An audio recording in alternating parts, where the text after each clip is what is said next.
Good evening, everyone. I hope you had a, a great day today, and then you are attending my talk today. As introduced by Dr. Praveen, I work with ICU Medical, which is a medical device manufacturing company, and I head the cybersecurity team in ICU Medical. So today's talk will be on cybersecurity in healthcare industry. So I'll be drilling into cybersecurity. What exactly is cybersecurity and the requirement for cybersecurity in cybersecurity is considered to be a field which provides confidentiality, availability, and integrity. These are the three main things which are provided by cybersecurity: confidentiality, integrity, and availability. And these are provided to information systems. So information system is a group of things like, for example, the people who actually operate on some data, and the software which operates the data, and the hardware which actually runs the software on it, and also the processes which actually bring these things together, which is called as information systems. So confidentiality, integrity, and availability of information systems on top of any type of attacks or accidents or failures of the system, and protecting the operations and assets. So basically we consider cloud storage, digital media, websites, anything, right? Anything can be considered as assets, which actually has some value for the business. So what we do is, like, basically cybersecurity is the field which actually offers various tools and techniques to provide security, that is the confidentiality, integrity, and availability of these digital assets. So, when you talk about cybersecurity, we also have to talk about cyber attacks. So, what comes to your mind when we hear the word cyber attack? So, when I was young, I used to think a hacker or a cyber attacker is a person who wears a hoodie and then he works in a dark room, and then he has a lot of computer and he has a lot of internet access and he knows everything in and out in a computer or a connected world, right? So basically, this comes to my anyone's mind will actually think about a person with a hoodie, but that is not the case. Like, when we started watching films which actually has attackers and hackers. So the first time when I saw this movie, Golden Eye, in 1995, I saw this person. There was a single person who was operating a lot of computers in and around a room, and then he was actually trying to break into a nuclear system. Right. So the asset here was like a nuclear system. So 1995, the comprehension of asset was a huge system which was actually considered to be very, very secure, and no one can actually enter into a nuclear systems network. Right. So slowly the paradigm has shifted now. So last year I watched a movie which is called as Beekeeper, and here the paradigm is totally shifted. So there is no one person working here. This is like a group of people who are working, interested in hacking small things. And then if someone actually tries to break into a nuclear system, the penalty for that will be very huge. But then if someone is trying to attack your or like hack into your bank account, the penalty is not so high, right? So you will not be penalized to death or something like that for breaking into a bank account. So the hackers have evolved in such a way that they actually consider even small assets to be valuable, and this is actually to show the paradigm shift in terms of assets. So there are few news which actually came to my mind when I wanted to talk about this thing. So this was actually a news in October 2022, where we see that Indian workers rescued from digital job scams in Southeast Asia. So people were hired for doing some IT works like software development and stuff like that. But after reaching to countries like Myanmar, Laos, and Cambodia, they were actually asked to scam people, right? So they were asked to work in groups which actually try to contact people and then do some social engineering and try to break into their bank accounts. So these type of frauds have started evolving. And you should also know that the trend for cybersecurity attacks is like it's like $1 billion industry now. So you can see this is one example of ransomware.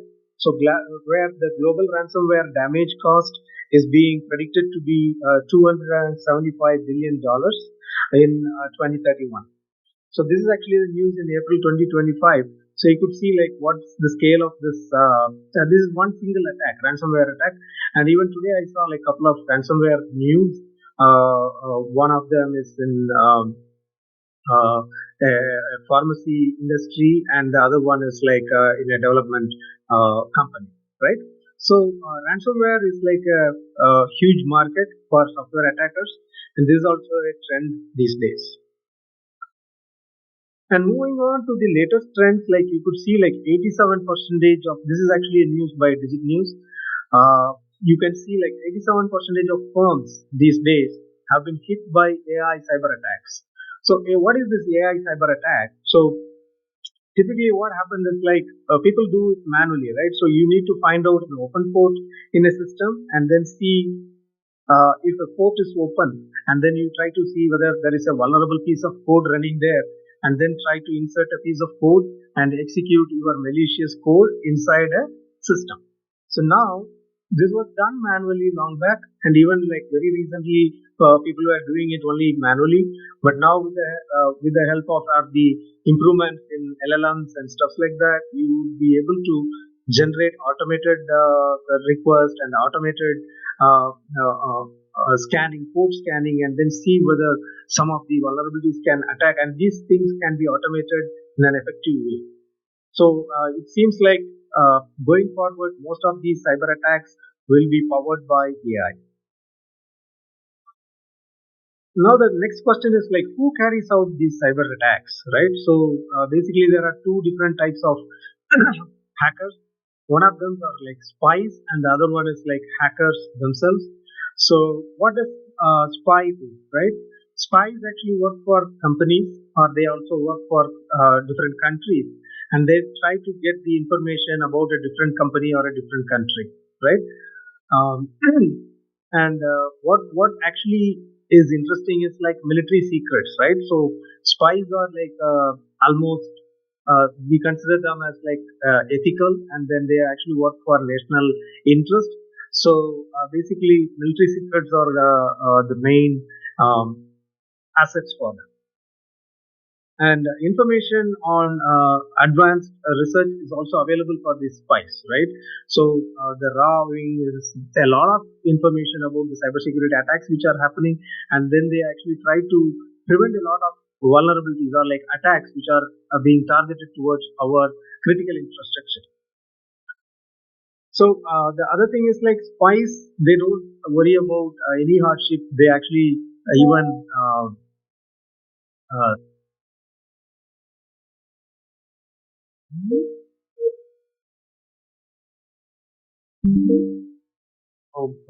hackers don't try to do that, and they wanted to do it in a lesser time than spending a lot of time over their effort.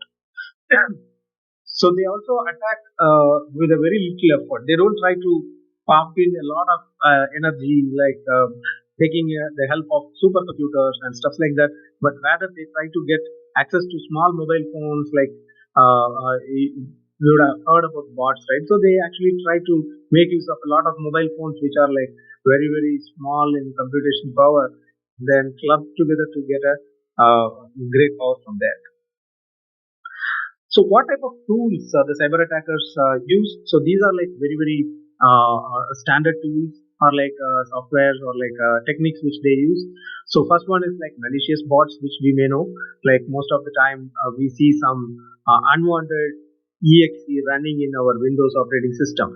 So long back we used to see like in Windows 95, 98 days we used to see a lot of exes automatically being executed in our computers, but then later we understand that these are like not intended to be run by us or the operating system. So we evolved with malware, anti-virus software and stuff like that.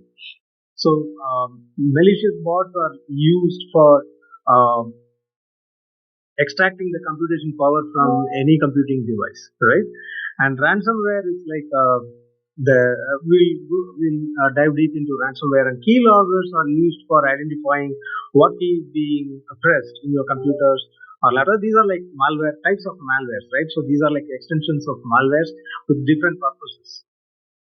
And phishing is like very standard. We all know about phishing nowadays, sending malicious emails and then getting information from that. Social engineering, it's a group of attacks. Like there is no specific way in which you have to do social engineering. You can gather information of the person, try to spoof the person on social media. You can actually try to spoof the person in WhatsApp and then try to extract information or money from the friend list or contact list or anything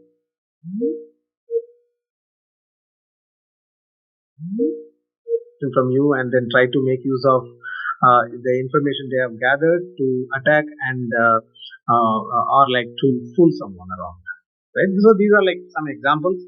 Suddenly, on seeing something, they just wanted to install some APKs, and they install it, and then they don't know what is happening on the background, right? So some games and some video sites which we download and then we install in our mobile phones, they actually try to exhaust your memory by running crypto minings or like any other hard complex computations will be run on the background. So these type of bots will be used for performing mining operations and DDoS attacks. And ransomware is like very interesting these days. Like we see, so the whole network, right? So even if you like have antivirus, you have so many things. You have a proper firewall. You have updated the patch and everything. Ransomware is like very easy to be installed if there is one small gap in the system. So let us consider an organization which has a lot of employees, and one employee has kept his default password for his email, right? Or he has kept a default, or like he has kept a weak password for his network access, or something like that. So someone who gets access to the network or the computer on which this person is logging in, or the laptop which he uses for logging in into the system, they can actually enter the system and then try to execute in a oblivious way so that no one can understand this is the key for the decryption. Once all the systems are logged out and they are encrypted, now there is no other way, so the network administrator will be prompted to pay bitcoins, or like will be asked to pay some real currencies and then to get the decryption key, right? So most of the time these keys may not work because these they are not like professional people, right? So they are hackers. They just try to encrypt it, and then if they lose the key, or like if somehow the keys crash, then they don't know what the key is, and then the data is lost. So therefore, this brings out a lot of business related downfall for a lot of big businesses. So the only way to come out of this situation without paying the ransom is to have proper backups and stuff like that. So these are like very important cyber attacks these days, and I'll just skip through this and then yeah. So we have seen about cybersecurity now. What cybersecurity is about? It's about protecting critical infrastructure. It is about protecting the assets of a system or an information system, whatever, right? So how to protect or how to provide confidentiality, integrity, and availability for our assets. Maybe digital, or it might also be like physical assets like hard disk and stuff like that. So where does this apply? So cybersecurity applies to all fields, whatever you say, right? So in any kind of business software, you call it as corporate security, or if it is like for web applications, we call it as web application security, and then installed APKs, we call it as mobile security. So mobile security does not consider APK security alone. It also considers about the operating system which runs on the mobile phone and all other things which are related to mobile phones, right? So in embedded systems, if you are trying to offer security, then you call it as embedded security and so on, network security and IoT security. So basically, different systems need different type of security measures for different type of issues, right? So it is not like a silver bullet which can solve all the cybersecurity issues in all the systems. So this talk will be about medical devices and healthcare systems. So basically, these are like the standards which we use for cybersecurity to manage cybersecurity in systems, right? So OWASP Top 10 Web Application Security is actually a list of top 10 vulnerabilities which are prevailing in the web application systems. And for mobile security, we have like a top 10 mobile OWASP top 10 mobile list. And for embedded systems, we have embedded app security top 10 and so on. API, we have API security risk. And for IoTs, we have IoT security risk. So each of this is like the top 10 vulnerabilities. So how do we come up with this top 10 is a very interesting thing to know, right? So there is something called as the National Vulnerability Database, which is maintained by the US government. And this National Vulnerability Database is sourced with a lot of vulnerabilities which occur on open source software and also products, right? On hardware products or software products or anything. If someone in the world finds out a vulnerability in Windows, they immediately submit it to National Vulnerability Database. The MITRE actually is the people who are actually managing the National Vulnerability Database. So what they do is like they identify whether this vulnerability exists, and then they publish with a unique identification number, which is called as the CVE number, Common Vulnerabilities and Exposure Number. Now, in a year, or like this list is actually curated like once in 2 years, 3 years, or 4 years, whenever it is needed. So what they do is like they try to find out the vulnerabilities which are present in the web applications. So for OWASP top 10 list, what they do is like they collect all the vulnerabilities which are related to web applications. And what they do is like they classify them based on common weaknesses enumeration number, CWE number.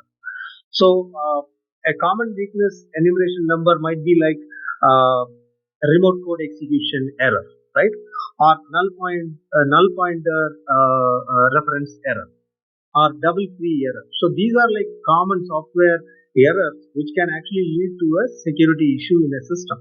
So what people do is like they actually relate the CVEs to common weaknesses enumeration number, CWEs, and they make a huge list of these vulnerabilities. And now they categorize, or like they take the count of the CWEs. So the maximum number of CWEs which are reported for web applications will be in the top first category of OWASP top 10 list, right? So in the same way they do for mobile applications, they do for embedded systems, APIs, IoTs, and so on. So this is actually the list of top 10 vulnerabilities for web applications, which was published in 2021, and we are waiting for the next release. It may happen soon, but that time this list will be like having some modifications or changes. So first thing is like broken access control, and any kind of access control related weaknesses in the system will be related to this category. The second category is like cryptographic failures, where you understand like the implementation of some cryptographic systems might lead to a vulnerability, or like it may lead to a security issue. So the cryptographic failures will be listed under the second. So this seems to be the second highest number of CWEs present in the year 2021 for web applications. So someone would have used a wrong random number implementation, or someone would have used a wrong RSA implementation, and so on, right? So these type of issues will be captured under this. And all kind of injection comes under A3, which is like SQL injection is one of the attacks. Command injection is another type of attack. And also we would see like cross-site scripting injection. That is also a kind of injection into the script, right?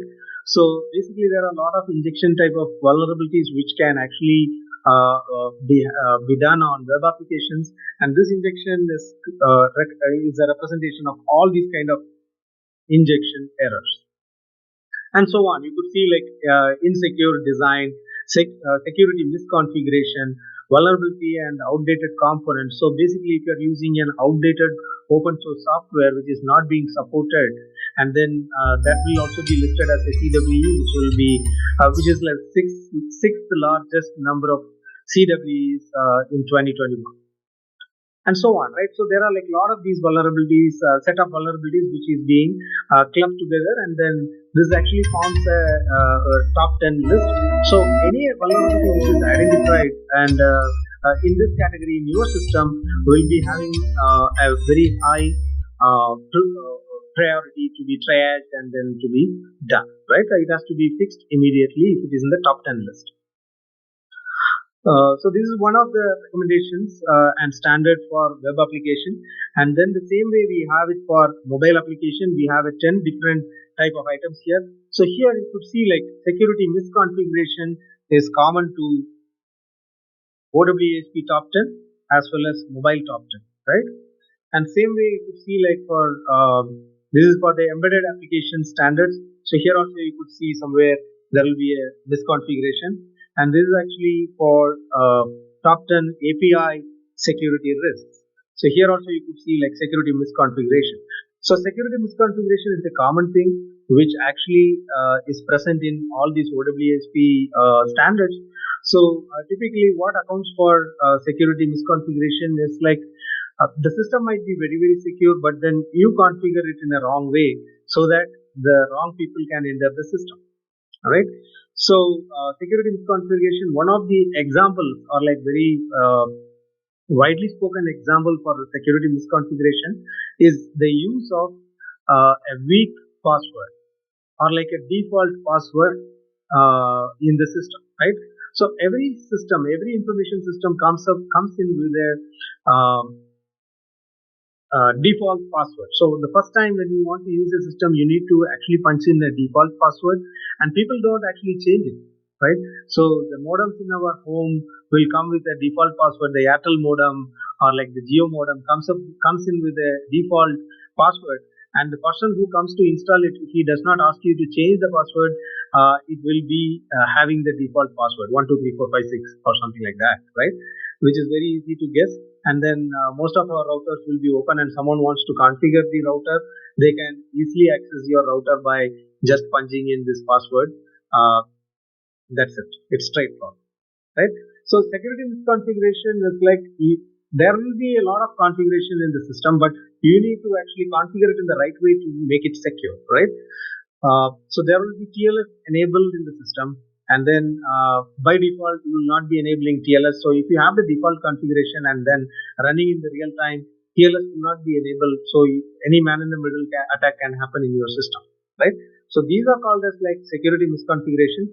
So there are mitigations for these type of security misconfigurations where you ask the first time login to change the password. The default password has to be changed when you log in the first time into the system.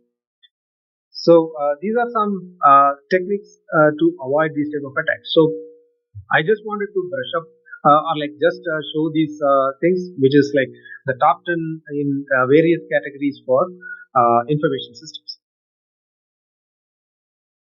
So having known about cybersecurity now, and there are standards. So this is like only a handful of standards which I have shown you. There are other standards which also might be applicable for security. Like FDA has their own cybersecurity guidance for medical devices, and they have their own standards for various cybersecurity related issues, right?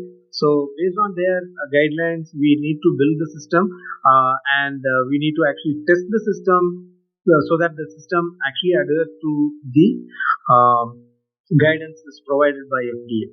So this is one requirement for medical devices which are being sold in the US, and other countries have their own regulations. Like India has FDA, and also it also has FSSAI for food standards and so on, right? So the same way for medical devices, we also have our own standards, and then we need to follow them if we want to sell the devices in India. So the next thing which I wanted to bring out is like the other thing which electronic health systems, right? So electronic health services systems, we consider electronic health records as the key for electronic health, visible health systems, right? So basically what happens is, like previously when we used to go to the hospital, there will be a case sheet which is written on a paper, and then the nurse or the receptionist of the hospital will be writing our name, the doctor's name, our age, and all the health condition in the prescription, and then it will be stored in a file, in a physical format. And what happened is, like this file is not transferable. So you go to a hospital and this file cannot be used in a different hospital to show to the to another physician or like a different hospital, right? So in order to actually facilitate this, what happened is, like people started working on electronic health records and electronic patient records, which actually has a person's healthcare information from cradle to grave. So person is born, and then a baby is born, and then the baby's details are being stored, and then this detail will be actually slowly getting added up with other details of his or her physical and health related information. So this is actually called as the electronic health record. So anything, as you see in this diagram, you can see like patient personal data can be anything like uh, pharmacy and medication information. So you get a prescription in your name, and that will be one of the data for you. Social services like blood donation and stuff like that, plasma donation, and if you do any of these, that will also add to your health record. Screening and vaccines. So what vaccines you have taken, right? So the COVID vaccine, which we can actually download as a currently we can actually download it from Umang's site, and then you can actually provide it as a proof to people, right? So and the same way, like anything, like you go to any hospital, lab results, diagnostic images, and any medical data will be considered as electronic health records. And electronic health records which are specific to a patient is called as electronic patient record, and this actually is the core for paperless hospitals. So basically we end up saving a lot of paper using this EHR systems. So a lot of security related issues happen in EHR systems. So there was a research paper, and this is actually a key paper which categorizes or like characterizes the privacy and security requirements for EHR systems, right? So the first thing which they did was like they categorized into what are the requirements, or like what are the places where we need cybersecurity or security and privacy for EHR systems. The first thing is like architecture, and based on the architecture we have like distributed and cloud systems.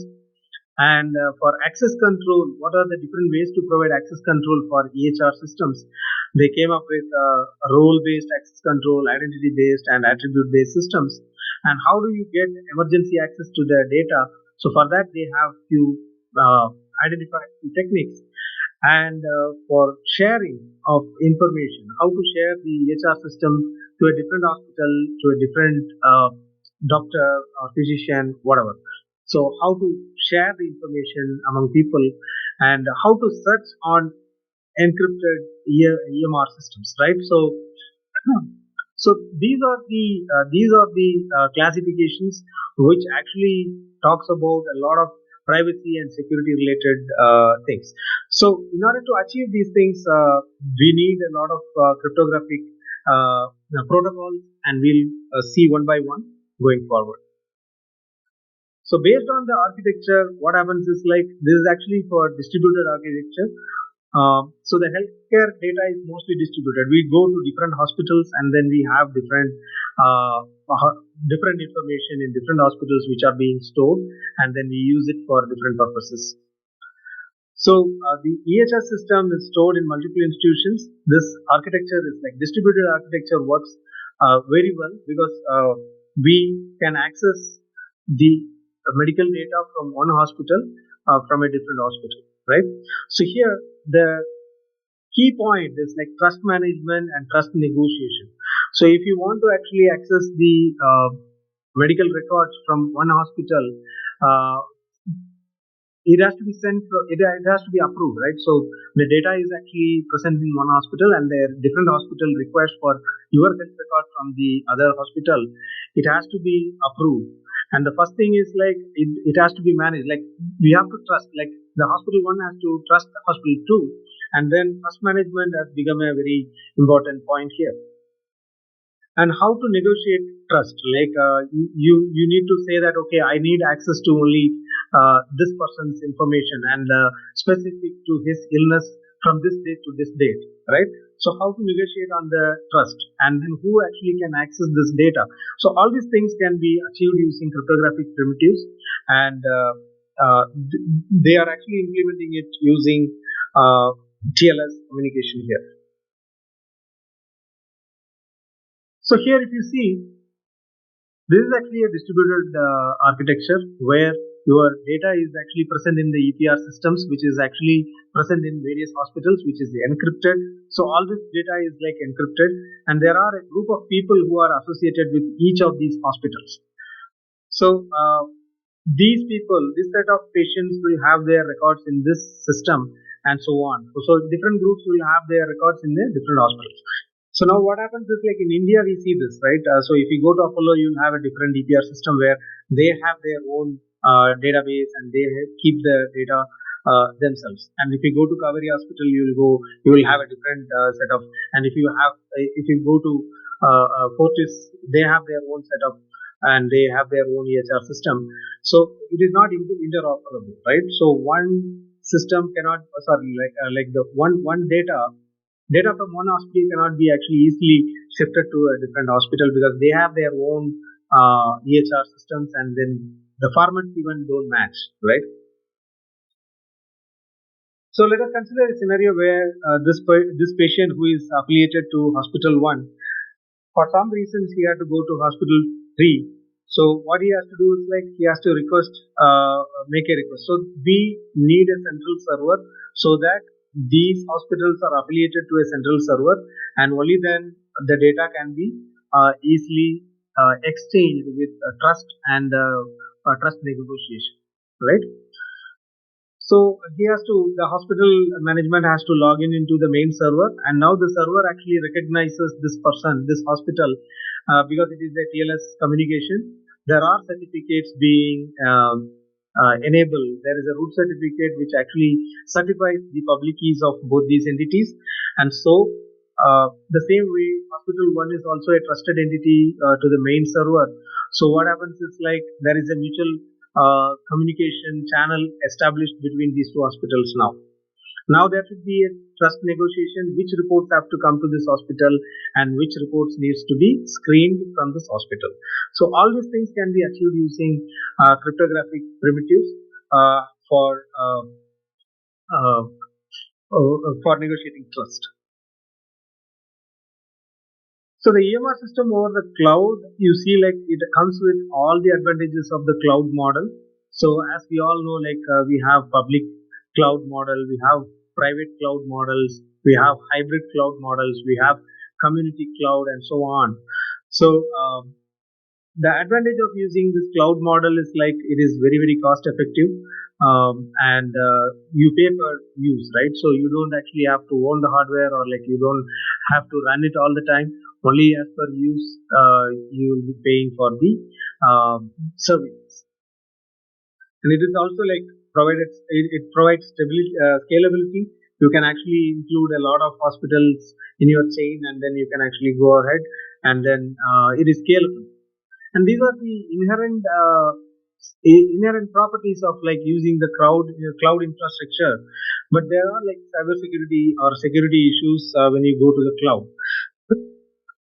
So what we do here is like this is the cloud service provider, and the cloud service provider is the person who actually offers you the storage, or it actually offers you the computing power for performing your operations, right?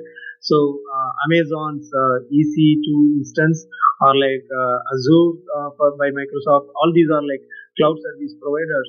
They provide a lot of computing power and storage for you, so that you can actually run your applications in the cloud and store the data in the cloud and use it as and when it is required. So the cloud service providers are like classified into three different categories.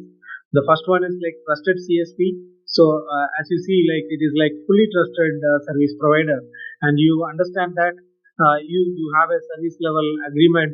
You just sign that, and then you have you fully trust the CSP, right? So when you say like I trust a CSP, what happens is like they are legally bound. So you have some legal agreements made with the cloud service provider, and if your data is being leaked somewhere and you have the proof that your data is leaked, you can actually bring them into the federal court, right? So you can it is legally bound. The uh, service level agreement is like legally bound, and then you can as a user, you can anytime sue the cloud service provider for any miscreant actions. So the trusted CSP never gets any information about the stored data. So this is what we understand from trusted CSP. Whereas this is a semi-trusted CSP. So this is a honest but curious server. So Google might actually store all your information, but it is not going to leak your information, but it is actually using it for some sort of data analytics, right? So what kind of data you are interested in, they wanted to understand. So they use your data, and but they don't leak your data, right? And even Facebook or any other social media sites, they don't actually sell your data, or they don't actually uh, sell it in raw, basically. They use the data, they are curious to know what you are doing, but they don't actually leak your data anywhere. So they come under this semi-trusted CSP category, and they actually follow the protocol as it is, and wants to learn additional information from the protocol, right? So they don't actually use your data for in raw format, but they actually get intelligence from it. The third category is like untrusted CSP. So untrusted CSP is the service provider is not trusted. You don't have to trust him, right? So you say that okay, I store my data in the cloud, and I assume that the cloud service provider might use my data. For example, healthcare data. Healthcare data is like uh, our biometric data, right? So once a person gets diabetes, he's it is like it is there in his health record, right? So in 2000, in the year 2000, he was actually diabetes. He was a patient who was diagnosed with high blood sugar. It doesn't change. Even in 2024, if someone asks, he will tell in 2000 I was actually having high blood sugar, right? So it doesn't change. It's like your biometric information. Anything like even you have a heart attack, or like the patient had some sort of illness like jaundice or whatever. It's like a biometric information. It is there. It has happened for him, and then it is there throughout his life. So basically, healthcare information is like very precious asset for all these medical industries. So what they try to do is like even if the data is stored in some untrusted CSP, they wanted to offer security for all their information. So when you talk about untrusted CSP, we don't talk about service level agreement or anything. So we only depend upon cryptography.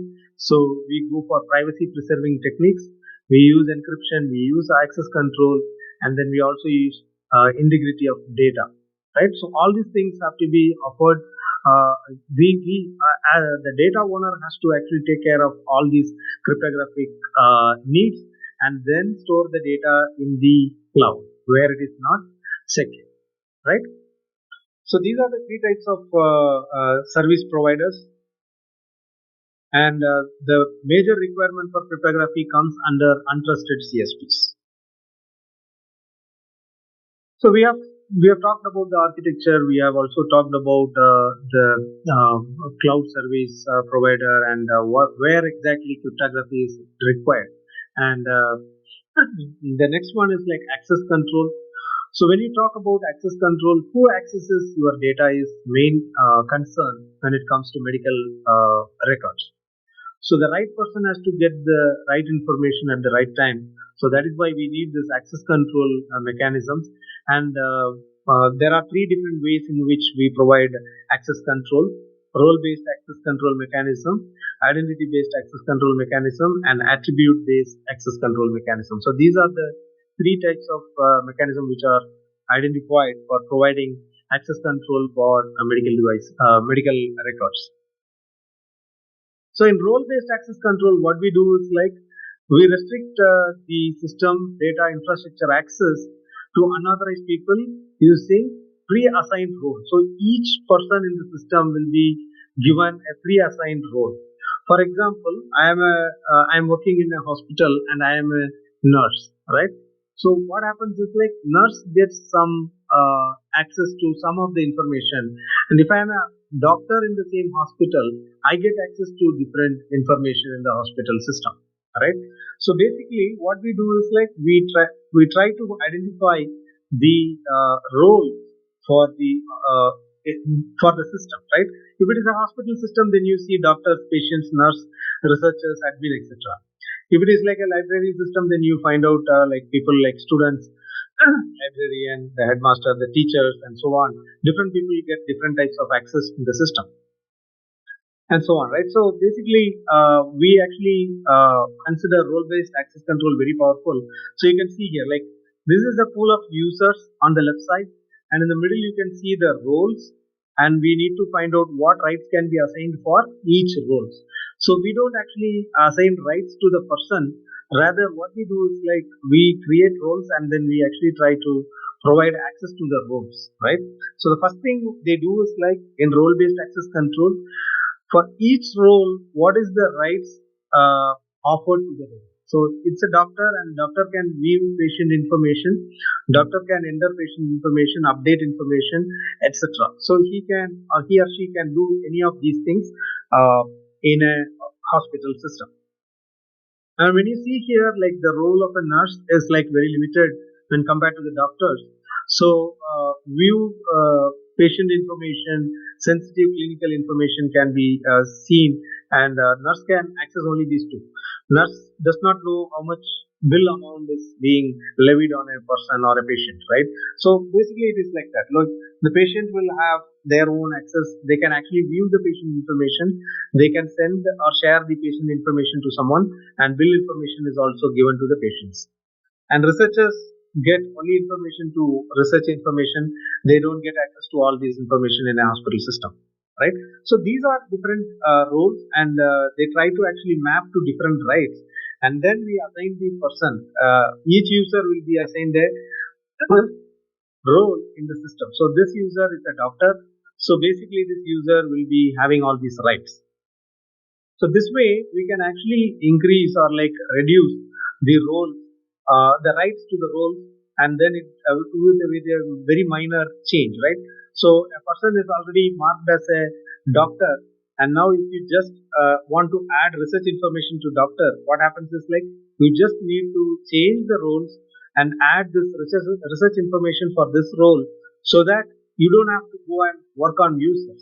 So users may be in thousands, but the roles might be in like tens or less than 100, right? So there might be like 10 or 15 different roles in an organization. So managing roles is very easy when compared to users. So here in this system, we see like each user is assigned a role, and each role is assigned rights. So access control can be based on this.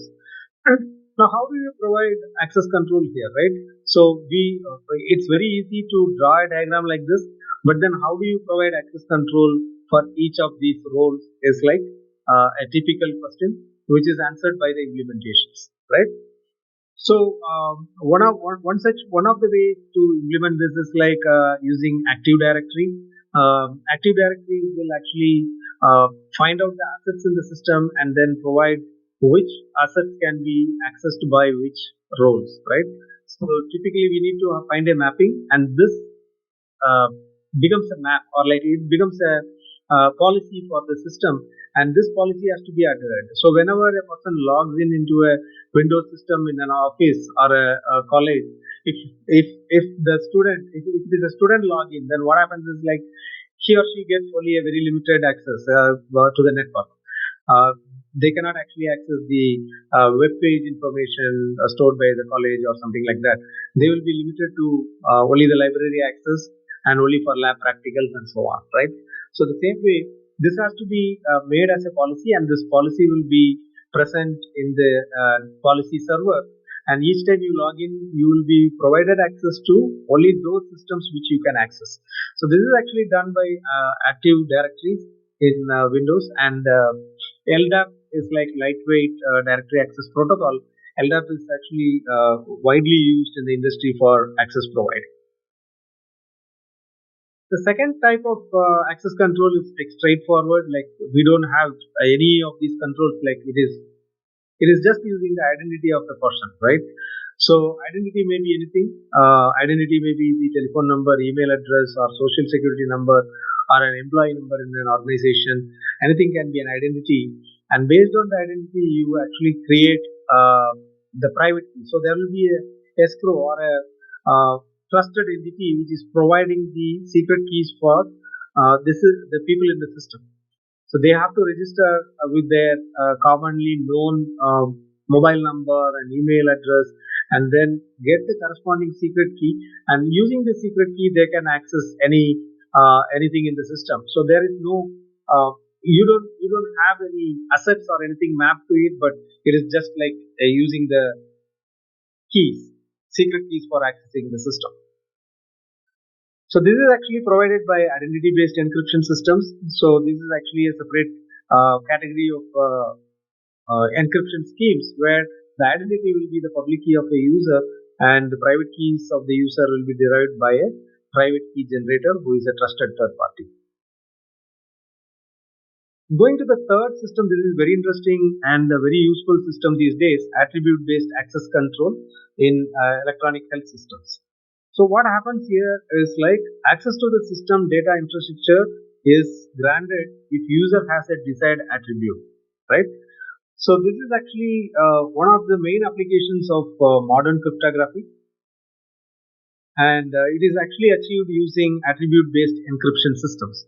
So attribute-based encryption systems were introduced in the year 2005, and then after that it has got a lot of traction, and there is a lot of research happening on attribute-based encryption. And there are two types of attribute-based encryption. One is like ciphertext policy attribute-based encryption, and the second one is like key policy attribute-based encryption. So we'll just see in brief how these two things work. So in attribute-based encryption systems, our access control systems, what we have is like each user in the system will have a specific attribute. This is like the roles which we talked in the role-based access control system. But here you can see like attribute for a doctor is like what is the specialization of the doctor, and the affiliated hospital name, experience, and gender of the doctor. So we can have any number of attributes like this. You can have whether you can also add like whether he is available at nights, whether he is available all for 24 hours, and all these things will be considered as attributes, right? And for patients, the attribute will be the location, what ailment they have. It may be based on their age, gender, weight, and any of the attributes which describe a patient, right? And for nurse, you have like what kind of nursing type they belong to, and which hospital they are affiliated to, and experience and gender. These are general examples of like attributes. We can go to some specific things. So here for a doctor, the attribute we have described as specialization, affiliated hospital name, experience, and gender. So these might be like specific examples, right? For specialization, you can see cardiologist. The doctor might be a cardiologist, might be a neonatologist, oncologist, etc., right? And he or she might be affiliated to any of these hospitals, and the experience might be like junior, number of years of experience you can add, or like it might be a senior level, or any of these, right? And gender might be male or female, and so on. And patients will have their own attributes the same way, and the nurses will also have their own attributes, like nursing type, whether the nurse works in the ICU or home care or operation theater or a staff or a labor, in labor ward or etc. Right? So these type of classifications you can provide for different roles. Now, when you consider attribute-based encryption, there are two types. I said, right? So one is ciphertext policy, and the other one is like key policy attribute-based encryption. So these are used for providing attribute-based access control mechanisms. So basically, this is an encryption system which uses the attributes for encrypting the data, and the person who has the corresponding secret keys to the attribute will only be able to decrypt. So that is how you provide cryptographic security for your assets, digital or medical assets, right? That's how this whole attribute-based systems work. This is the principle of it. I'll just show it in an example so it will be clear for you. So let us consider this is the medical data which is present, and this has to be encrypted to a person, a doctor who is a cardiologist, and the doctor might work in Apollo or Mayo Clinic, and the doctor might be a senior level, right? The doctor should be in a senior level, so the experience is said to be senior level, and the gender should be male. We want to encrypt this data, the medical data, so that any doctor who has this attributes, this set of attributes, and the logical combination of them, right? We need to also look into the logical combination of this. You can have any logical combinations here, and or can be used based on our requirement. So a patient wants to share this information, or like any organization wants to share this information based on this attribute, they can generate the ciphertext. So this data which is encrypted for an access structure. That means a doctor who has a specialization in cardiology and affiliated to one of these hospitals, and a senior doctor and should be a male doctor, can actually decrypt this data. Now, when this data goes to this doctor, the doctor who has the private key actually has uh, uh, the combination to actually decrypt this. So here, if you see, the private key will be having a set of attributes, which is like specialization of the doctor, which is cardiologist. He is affiliated to Apollo Hospital, and the experience level is senior, and the gender is male. And now what happens is like with this private key, he will be able to decrypt the ciphertext and get this information back, right? So basically, what we do is like we enforce the policy on the ciphertext. So that is why it is called as ciphertext policy attribute-based encryption. So this is actually the policy. The encryptor will actually decide the policy who can decrypt the data. That is where we enforce the policy. That is how this data is being encrypted and sent. And the person who has these attributes will be able to open this data. Hope this is straightforward. And let us see this example. This was encrypted for a cardiologist and then affiliated to one of these hospitals, and the experience is senior level, and the gender is male. Now, if you see, this ciphertext cannot be decrypted by a doctor who is a psychiatrist, and all other attributes match, right? Apollo, senior, male, all these things match, but the specialization do not match. So with the private key of this doctor, it is impossible to open this data or decrypt this data and get the data back. So this is how attribute-based ciphertext policy attribute-based encryption systems work. And this has a very interesting property. Like when I said about Active Directories and the LDAP, all this data is like plain, right? None of the data is encrypted or like the access is only through policies.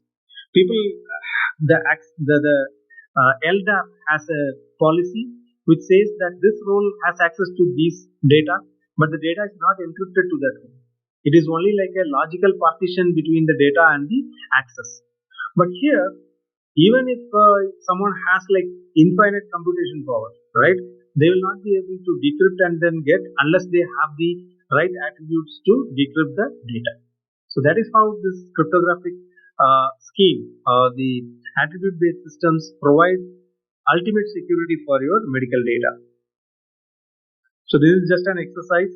So whether this attribute will be able to open this ciphertext, right? So it will not, because the gender is like female, so it is not going to open. So key policy attribute based encryption is the opposite of this. You could see here attribute based encryption, we actually have encrypted for these attributes. So when you encrypt this data, what you are going to do is like the encryptor has to choose the attributes. These are the attributes which are being required for the decryptor. So the decryptor should actually have all these attributes for decrypting this data, right? So cardiologist, Apollo, senior, male. Only this doctor can only a cardiologist who works in Apollo and in the senior level and a male can actually decrypt this data. So the ciphertext does not carry the policy. So the policy is in the private key. So if you see the private key, a doctor might actually work for 2-3 different organizations, or nurse might actually go for, or like doctor may go for consultation in 2 different hospitals and so on. So in this case, what they do is like they don't actually have to specify the policies on the ciphertext, rather they do it on the private key. So the doctor who is a cardiologist and works for any of these 2 hospitals, and he is a senior level hospital doctor, and is a male, can actually decrypt this data, right? So the policy is actually enforced by the private key. Now if you see like here the data is being encrypted for a psychiatrist, but again the same way, right? The policy is actually saying that this doctor is a cardiologist and he is not entitled to open the data being encrypted. So typically what we do is like who can decrypt the data is enforced by the encryptor, and the people who are having the keys, they should have the corresponding attributes in some logical form which actually matches these attributes to decrypt it. That is how this works, right? So this is a very interesting cryptographic scheme, attribute-based encryption, which finds application in attribute-based access control mechanisms. So this is actually a recent trend in access control field, the field of access control. The next thing which we are going to see is like emergency cases. So we know that there might be emergency cases in which we need to actually access or the doctor needs to access the health record in order to provide a good medical support for the patient, right? So here you can see like for emergency access control, the requirements are like this. The patient might be in coma and not physically or mentally capable of accessing the data, right? EHR might be private to him, but if the patient is not responding, then there is no use in the data. So there should be like there might be failures in smart cards, or biometric failure can happen, so that the electronic health records cannot be used. And sometimes people also forget their usernames and passwords, and they cannot actually use the EHS system. And privacy and security for EHS system during emergency situations is important, like COVID, right? During COVID, we cannot actually go to the hospital and then show our reports to the doctor and then do like it has to be given in an emergency situation. So access only to the necessary data. So again, we need to provide only access to the necessary data, and not all information has to be sent to the doctor. So on. So these are like the key requirements for emergency access control. So if you see here, like in emergency situation, we may actually provide the access, but then we need to also revoke the granted permission to the data, right? So these are the key requirements for emergency access control. So there are 4 different ways in which we do this, like private key storage.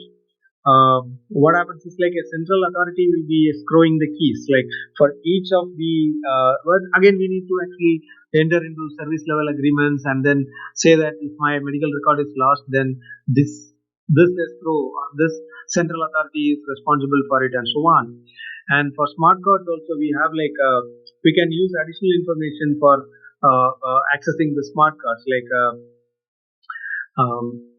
getting an OTP in your mobile phone, or like multi-factor authentication, and these type of techniques can be used. And there might be an emergency responder who actually works or like who takes care of your health records. So this is like a physical mean, right? So you may have a bystander with you who will be actually providing the healthcare information. And the fourth way is like break glass, where a doctor in an emergency situation straight away accesses the data with a elevated privilege, right? So we need to have privilege escalation here. So the doctor actually tries to access your data with more privilege, and we need to have mechanisms for providing escalated privilege for the doctor. And here again, we need a lot of other mechanisms where we need to audit the patient's data, how much of data has been transferred to the doctor's account, and we need to actually take make sure that the original data is not being changed. So these are the mechanisms. Like for that, we need to use Hashmax or digital signatures so that we can verify whether the data is being altered after use or not.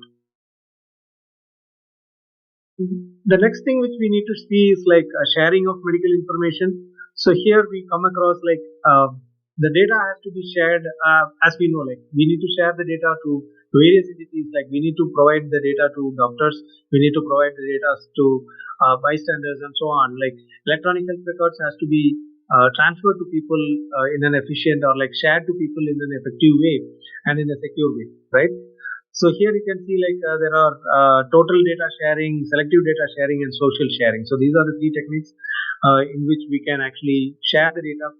So here you see like a patient wants to encrypt the data using a root secret key. So there is only one key which the patient uses to encrypt all the data, like all electronic health data. The dental data is encrypted using this key. Optometric record is encrypted using this key, and so on. All the medical records of this patient is encrypted using this same key. And what happens is like if at all the patient wants to share the information to a dentist, he or she has to share the root secret key to the dentist. The key is given to the dentist. Now the dentist can access the dental records. He can decrypt and then see what are the treatments given before, and then what medication she or he is in, the patient is in, and so on. The risk of this is like the key can be used to decrypt any other record. So if the doctor gets access, if the dentist gets access to other medical records, they can be easily decrypted, and this medical record can be used for any other purposes. So basically what we do is like selective key data sharing. So using the root secret key, what we do is like we derive multiple keys, sub keys, and these keys will be used to encrypt different records. So in order to do this, what we do is like we have all these mechanisms like HMAC, KDF, PRNG, and PBKDF. So these are like cryptographic primitives.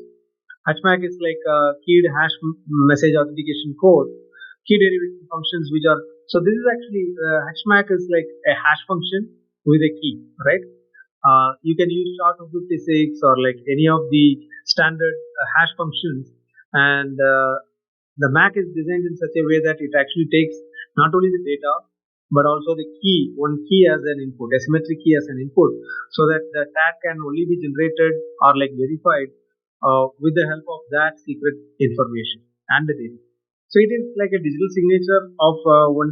It's like a digital signature on the data, which can be generated and verified by the same person who has the secret key, right? Symmetric key is like a secret for a single person. It cannot be shared between two people. So that key can be used, or like if you want to verify, if the third party wants to verify, you need to actually reveal the secret. Only then the third party can verify the hash match. The same way we have like key derivation functions for ephemeral keys. So Diffie-Hellman or like RSA keys can be used for generating a ephemeral key, which ephemeral key can be used along with the key derivation function to generate multiple keys, right? So these are like cryptographic techniques in which we can use keys or derive keys from a single key. Pseudo random number generator is one another way, where the seed will be a secret and that seed can be used, that will be the root secret key of a person, and that can be used to derive multiple keys with multiple information in the as a seed. BBKDF is another mechanism where password-based key derivation function takes a password as input, and it actually generates a long key for use, right? So along with the password, different passwords. If you input different passwords, you will get different outputs, which can be used as keys for various purposes. So these are like the standard techniques, cryptographic techniques, which are used for deriving keys. So for searching, what we do is like, so basically all this data we are talking about is like encrypted and stored. It is in the cloud or it is in the database, whatever. We say that it is encrypted. So once the data is encrypted, it is very hard to identify or like to search on encrypted data, right? So AES, if you are using AES encryption, you can if you have worked on encryption schemes, you will know before encryption you will see like some pattern in the plain text, and after encryption you will see no pattern in the ciphertext, right? Ciphertext will be random, a spray of zeros and ones. So what happens is like you don't see any pattern there, so you cannot actually do an effective or efficient search, or you cannot even search for keywords in the system. So basically there are like mechanisms which are generated, like searchable symmetric key encryption is one of the techniques which is used for searching on encrypted data, right? So I'll just explain in brief what is this naive search. So when a medical data is being encrypted and stored in the cloud, it is encrypted and stored, it is uploaded to the cloud. Now if you are using a naive search, you cannot go and run a search on this encrypted data, right? And this is also in the cloud, so the cloud service provider will know what you are searching for and what keywords you are searching and so on. So these are like security requirements for searchable symmetric key encryption schemes. Now in order to solve this, what we need to do is like when you want to do a name search, you need to download the whole record or like a piece of record, and then you need to use the key which is locally stored in your machine, and then search on that decrypted data, right? So this is actually a time-consuming process, and then you don't really want to download all encrypted files and then search on encrypted files. So that is why we come up. So the researchers have come up with searchable symmetric key encryption systems, where you see like the security. There are like various security requirements for this searching in symmetric encryption, right? So the first requirement is this. The security requirement for searching is the server should not be able to distinguish between documents and determine searched contents. So we have encrypted and stored. So our search should not reveal or it should not be able to distinguish between two documents. The service provider, the cloud service provider, should not be able to distinguish between documents, right? The second one is like keyword privacy. The cloud service provider should not know for what keyword you are being running this search. So for example, in a hospital, there might be a lot of cancer patients whose records might be like very, very secure, and they don't want to actually reveal their illness to the public, right? And this cloud service provider is like very much interested in knowing how many patients of this location is being affected using this specific type of a cancer or a disease, right? So this type of information they are really looking at, and even a curious cloud service provider, honest but curious cloud service provider, they may be interested in this type of information. But this will also be a sensitive information, right? So if someone knows that okay, in Chennai area there is some specific disease which is very, very prevalent, then people will start doing focused advertisement, and then they will be starting focusing on the people who are actually having the illness for selling their drugs and so on.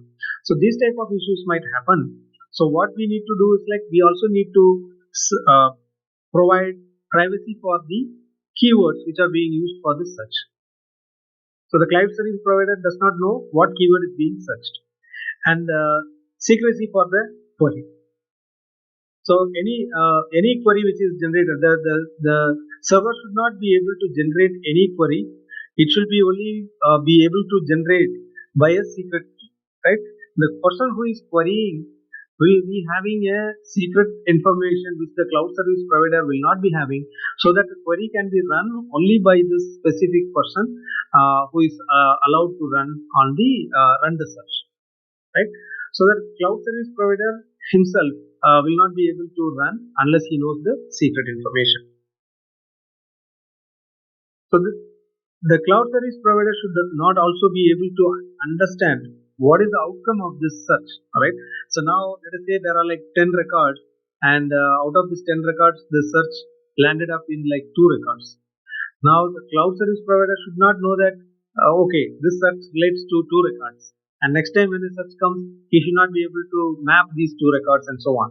So these are the type of stringent requirements people who are working on EHR security has made for searchable symmetric key encryptions and access patterns, right?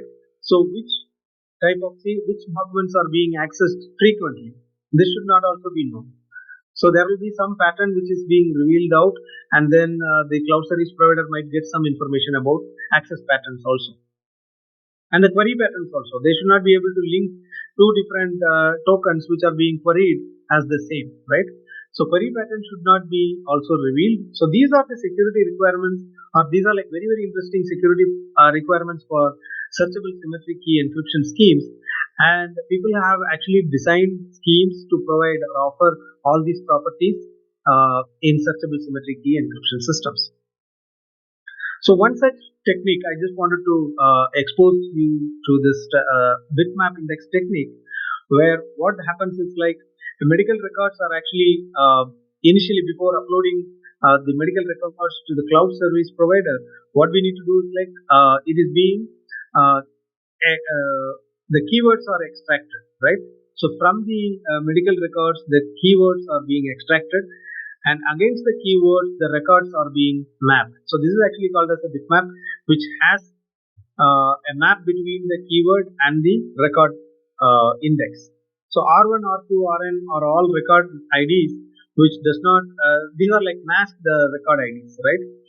And these keywords, they are not the full keywords, they are actually masked keywords.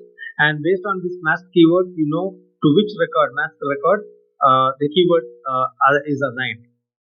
So if there is a 1, then it means that keyword 1 is present in record 1. If there is a 0, keyword 1 is not present in record 2, and so on. This is just a plain bitmap index. And now the encrypted record is actually stored in the cloud service cloud, and it is encrypted and it is uploaded to the cloud. And only the bitmap is present with the user. And this bitmap can also be sent to the cloud service provider, right? The cloud service provider does not know what is K1, what is R1. He actually knows only there is a bitmap and there is a bunch of encrypted records, and he has to perform the search on it. Now, if the user wants to search for a keyword K1, use the keyword with the SSE, and this is the searchable symmetric key encryption's input. We give the keyword as input, and it actually converts it into a tag. K1 is a tag, it is not the keyword itself. And now K1 is sent for the search.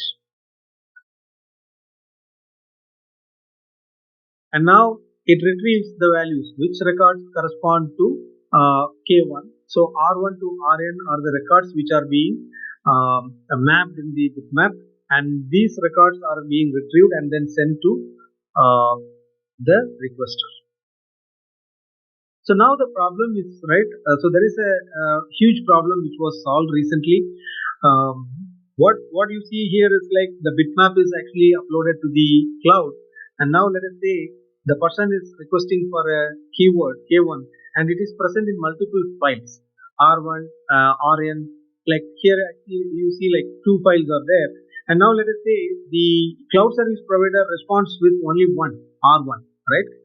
He does not send Rn. He says like, okay, the keyword is present only in R1. How do you identify that, right? So now there is a mechanism which actually uses HMAC to address this issue, right?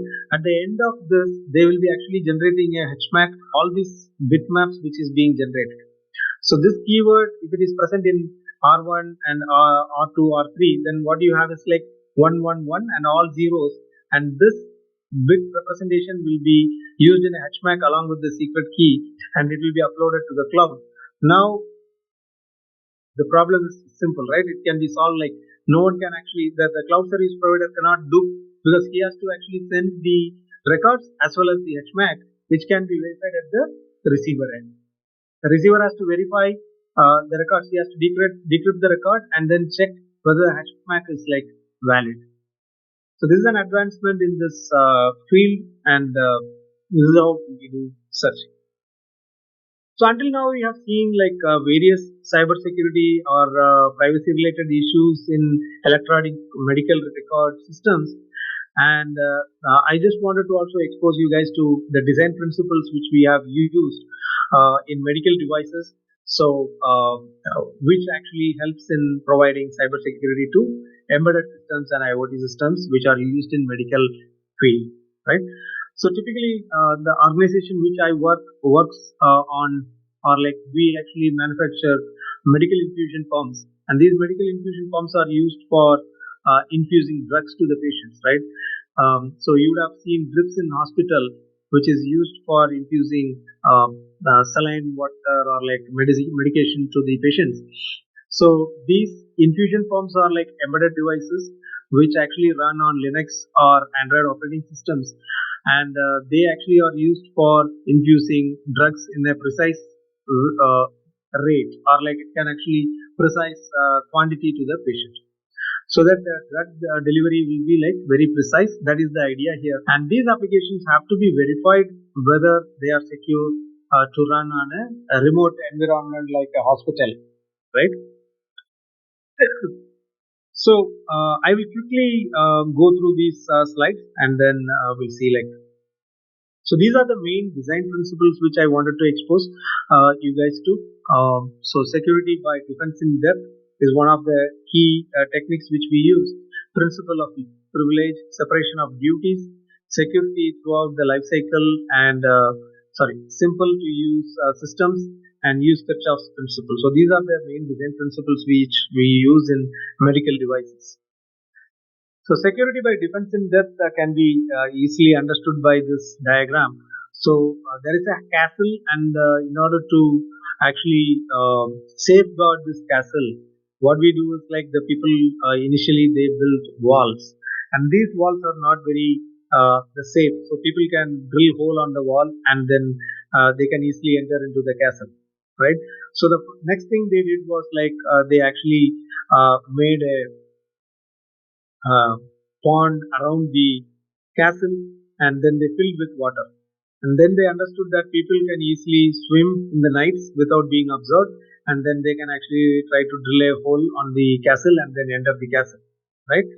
So the third thing they did was like they actually put in alligators into the pond, so that alligators will not allow people to swim, and then that's how they were actually trying to build defense by increasing the depth of access, right?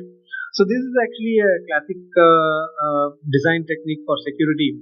So if you see here, any web application, so let us consider any client server application works in this way. The user has to actually log in into a client machine, and this client machine will be actually giving access to a server, and the server will be accessing a database which is in the far end, right? It is in the rear end of the whole system. Now, this is actually this is a very generic system in which we have to actually offer defense by providing various security mechanisms right from the beginning. So the user has to access this client machine using techniques like passwords and multi-factor authentication, and only if we provide the proper response to these questions, he will be provided access. This is the first entry point, or like this is the first point in which he will be checked. And the second thing is like the client to the server, there will be a TLS communication, so that any unauthorized access cannot happen to the server. So some response only to a client machine which has the proper certificates, or like it actually has a firewall which can actually check whether the client machine will be actually providing is actually a whitelisted one to access the server, right? And the same way, we also have WPA security for wireless. If the client is accessing the server through a wireless communication, then we have wireless security protocols which can actually help us to secure the communication. The same way, the server connects to the database using a TLS communication, which is a trusted communication, and it will be talking only to a server which is legitimate and it has the credentials to access the database. So now you can see like the person, the user, has no way to access this database by bypassing all these things, right? So if at all he or she wants to do this, access the data in the database, you can consider one example as like SQL injection. I don't know like how many of you know or like can recollect what SQL injection is. So basically what happens is like wherever you are processing the input, right? So this username and password is entered in a field. It is entered in a form field, right? So now it is not restricted that you have to only if it is not restricted that you have to only enter like 10 characters for username and like 15 characters for password, and you can actually enter any number of characters. Now what the person can do is like, we know that this data, the username and password, is going to be searched inside a database, right? Select username from database user and the password is so and so. Now there is a way in which they can actually tweak this SQL query in the background by manipulating the input. You don't actually have to type in the username and password. There will be some mechanism in which they can actually make this SQL query logically true so that you actually get the response from the server, right? There is SQL injection. Now, defensing that mechanism is one of the ways in which you can actually restrict access to the database, but there might be some vulnerabilities which are there in the system which can lead to actually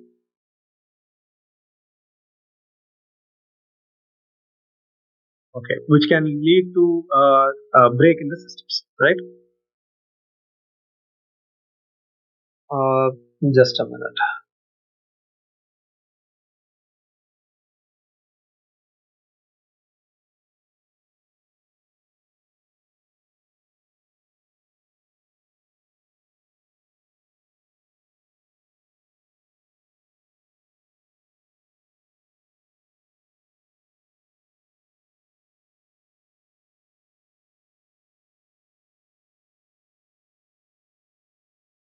Uh, Yeah, so I think we are running out of time. I had few more slides to be delivered uh, since there are like other there is other resource person who is waiting.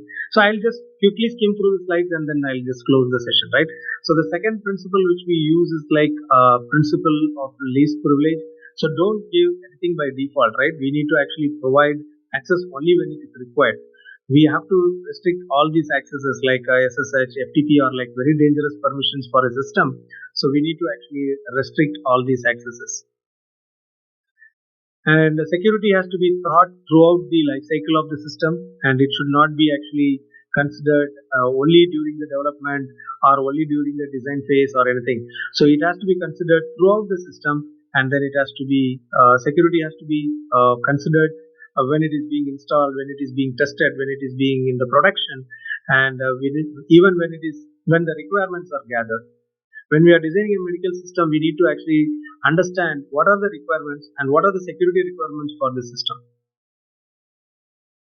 So separation of duties is also another thing which we can see like, and the power should not be given to a single person. So even in the bank, when people want to access the bank locker, you will not be given only one key, right? The banker will have a key and you will be having a key, so that you both have to work together to actually access the data. So threshold encryption schemes and schemes similar to these are like used for separation of duties. And design principle, one of the key design principle is like simple to use. So this is actually, you need to actually have easier ways to for the right guys, right? For the bad guys, it should be like a very long way to break into the system. So we cannot keep on increasing the size of the passwords to make the system secure, right? It cannot go indefinitely bigger. The passwords, even like if you go beyond like 10 characters, I think it is very difficult for us to remember on a long run. And for multiple web applications and applications, we need to remember multiple passwords, which becomes an overhead these days. And whenever we are designing crypto systems, we need to use Kirchhoff's principle, which is like keep the key secure, not the algorithm. So algorithm is public, RSA algorithm is public, AES algorithm is public. All these algorithms are public. Only the key has to be secure, right? So the future trends are like we see a lot of generative AI solutions being used for security. As I told you, 81% of the attacks are like based on AI bots and AI induced, right? So AI is playing a main or major role in cybersecurity these days. Privacy preserving machine learning is another technique or another area of interest for medical devices and any other field, right? So even for finance, even for any other field, it is like very important. Privacy preserving techniques are being used, and post quantum cryptography is another research area which is having which is a promising area for medical devices. Like we see like a lot of IoT devices, medical devices, and embedded systems which are like resource constrained, and we are actually testing whether these devices can run post quantum algorithms on them, right? So this is just a summary, and thanks for your patience. And if you have any queries and if you want to discuss more on any of these fields, you may please contact me in these email IDs. These are my email IDs. One is my official ID, and the other one is my personal email ID. So thank you so much for your time, guys.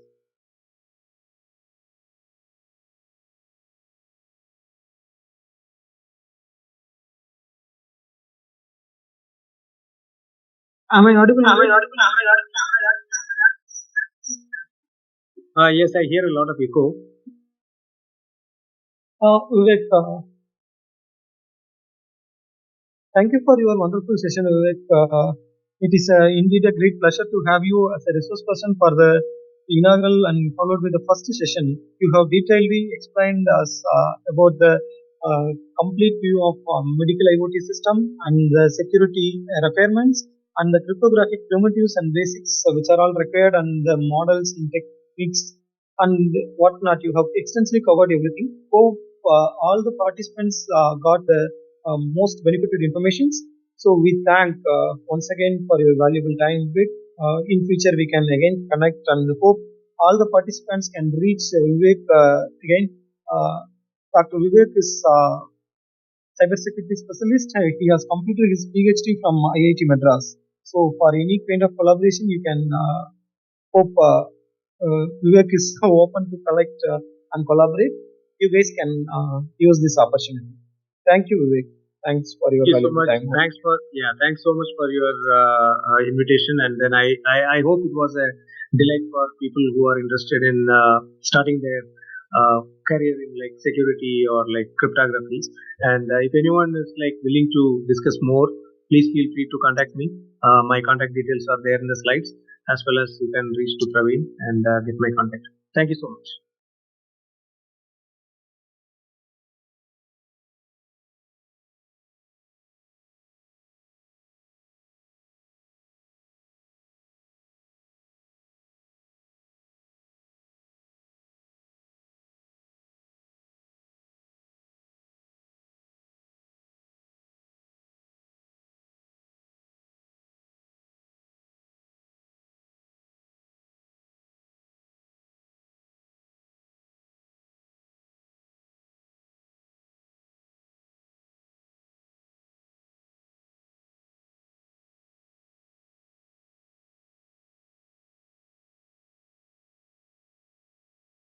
So, we would like to welcome Professor Mohammad Farukh from NIT Warangal, Assistant Professor, Department of Electronics and Communication Engineering. He is joining with us for the session one, day one, session two on medical IoT device architecture and communication protocol in healthcare system. Our resource person has extensively working on biomedical image processing, SAR imaging, deep learning for healthcare and computer vision. SAR has worked on several research projects, namely few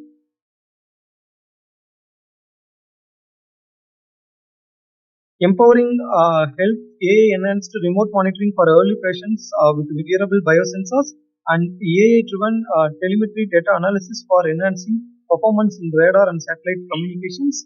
AI-powered computer vision for smart agriculture and healthcare application, computer vision and image processing oriented. Uh, SAR has extensively has the knowledge on medical IoT devices architectures. So we would like to welcome him for this session. Hope the sir, hope you can share your screen and start the session. Thank you, sir. Thank you very much for your invitation and for kind words for my brief. So I'll share the screen. We can utilize various communication tools related to medical Internet of Things devices. So related to this talk, my agenda would be related to how we'll start from introductions and we'll see Internet of Things in healthcare and various device architectures are there and we'll discuss about various communication protocols and also we'll see various security and privacy concerns and as well as we are going to discuss certain applications and challenges and we are going to discuss certain trends, what are the uh, future trends are there. So related to with respect to Internet of Medical Things, there are many kind of applications which are really available nowadays that we will discuss future trends. So moreover, like IoT is became very popular in current trends. So related to concern of network of connected medical devices, software applications, and whatever the health IT systems are there. That means basically in terms of Internet of Things. First, we'll talk about what is Internet of Things. That means in Internet of Things, basically there are many devices which are equipped with the internet and it would be considered as a object and every objects are able to connect to each other and we are able to sense the informations in terms of various sensors.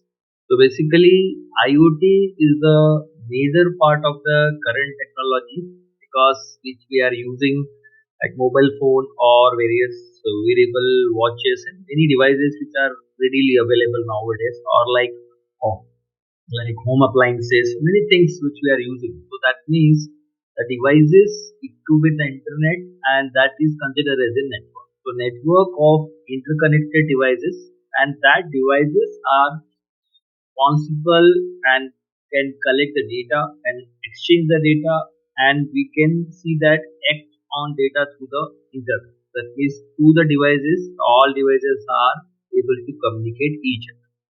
And these devices basically which we have seen that earlier days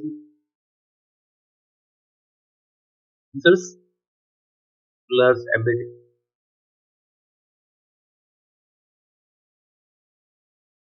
miniaturization.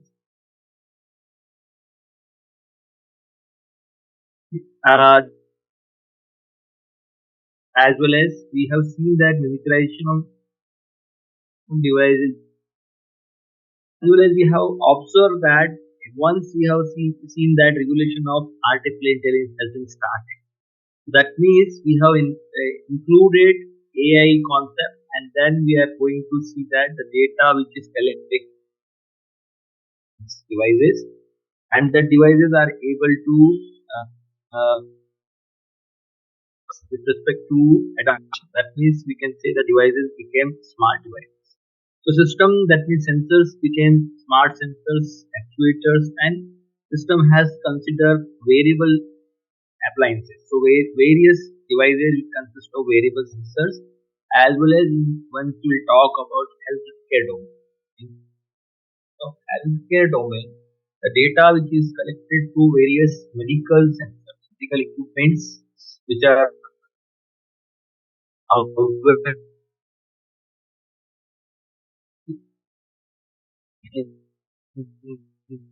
of exchange the health data. And we want this data it should be work in a real time and we go for the low latency task. So implementations which are readily available for patients care and outcomes. That means we can get the data from the patients and it should transfer the data patient to the like particular hospitals or particular doctors or medical practitioners. They can get the information. So that would be very important in nowadays because in the daily life, in busy life, the people are not able to manage their health concerns. So interconnected systems which are include various or art implants or replacement which became digitally very strong and all working to enable continuous patient monitoring. That means we want to go for real-time health monitoring system or early detection of various chronic diseases. That means we can consider the various health issues related to diabetic conditions, related to cardiac conditions or more personal. So, according to that, some current trends which we are seeing, like predictions of what will be the complete future of the IoT. That is, as I said, AI and machine learning, that integration already has been started from the past 5 to 7 years, and the future of IoT is will heavily leverage the particular AI and machine learning and deep learning to enhance the predictive analytics. That means we are going to predict particular kind of disease as well as we can provide the personalized patient care and automated disease making process. That is whatever the disease decision making process we are looking. So we want to provide the automated decision making process with respect to various chronic diseases. So we know that IoT, the concept is not a currently new. So very well advanced. It reached to very well advanced level because it described the various sensors. Initially, we have understood that sensors are connected to microcontroller, microprocessor. So we have seen that microcontroller had reached to advanced level, as well as we equipped with the internet. So network of physical objects, and that is considered as a thing, and they are embedded with sensors, and also it should require certain softwares and many technology. That is many communication technology. We started from Zigbee, then we have seen that Bluetooth, then Wi-Fi, then Wi-Fi. That is, they want to connect and exchange the data with other devices and systems over the internet. So that means in the medical things, it is very important because we have seen that we are looking for personal healthcare and as well as medicine global. So medical Internet of Things, also called Internet of Medical Things, and application the various IoT or IoT technologies which are applicable to healthcare system or which are applicable to medicine. Let's see the example when we want to empower AI specifically to the elderly patients, or we want to develop a system for elderly patients. So we want to connect the patients with various variable sensors which are able to monitor the elderly people which are unable to move and which are difficult to travel. So under that conditions, all medical sensors and healthcare devices which are readily available, and we can provide particular monitoring of the patient, and we can see that data would be collected through various communication systems. So that this communication technology will be very important here as we are in the field, the era of 5G. We are looking for 6G development. So that means more data can be transferred, more data can be collected, and also we are looking at whatever the processing time we want to reduce. How we can reduce the processing time? That means we are moving from cloud computing to edge computing. So various edge devices have been developed. That means the data which is collected from the source and it will be processed at the cloud will be the time, and we cannot reach to real time. That means we are unable to reduce the latency. That means latency part need to be reduced. That would be done at the edge.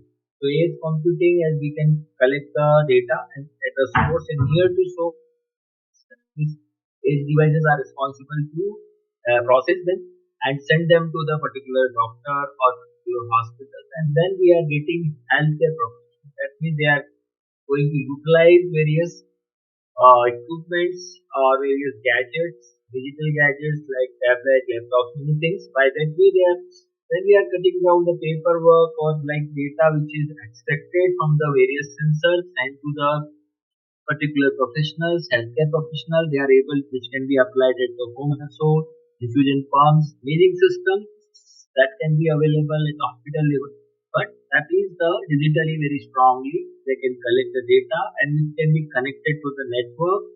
And also the real-time data flow, which are very important, like various vital parameters which will be extracted from the patient in terms of ECG, in terms of our BP or oxygen level, glucose level, temperature, many other parameters that can be continuously extracted and collected from the patient to the sensors, wearable watch, wearable devices, or wearable bands are there which are required and sent to the doctor's hospital. That means it will be just aggregated network. And patient doctor connectivity which will be done at the remote level. So remote monitoring, and there is a telemedicine concept will include here. So that platform will be converted into telemedicine, and that platform will allow the doctors, will allow the medical professional practitioners to inform the decision without the patient must be visited physically at the hospital or at the clinic. And later the data which we are collecting continuously, that is very important because that will give the analysis and it will give the major supports, that means to improve the decision making capability. That means here AI will involve. So collected data can be analyzed in real time and at the edge computing will involve to process the data at the edge level and detect the anomalies and detect the particular chronic condition of the patient and trigger the particular alert, send the alert to the particular devices which are available in terms of mobile phone or tablet, or it will be informed to the hospital as well as particular parents which are looking at people are there, the guardians are there. So these all kind of things which will be transformed in terms of medical Internet of Things.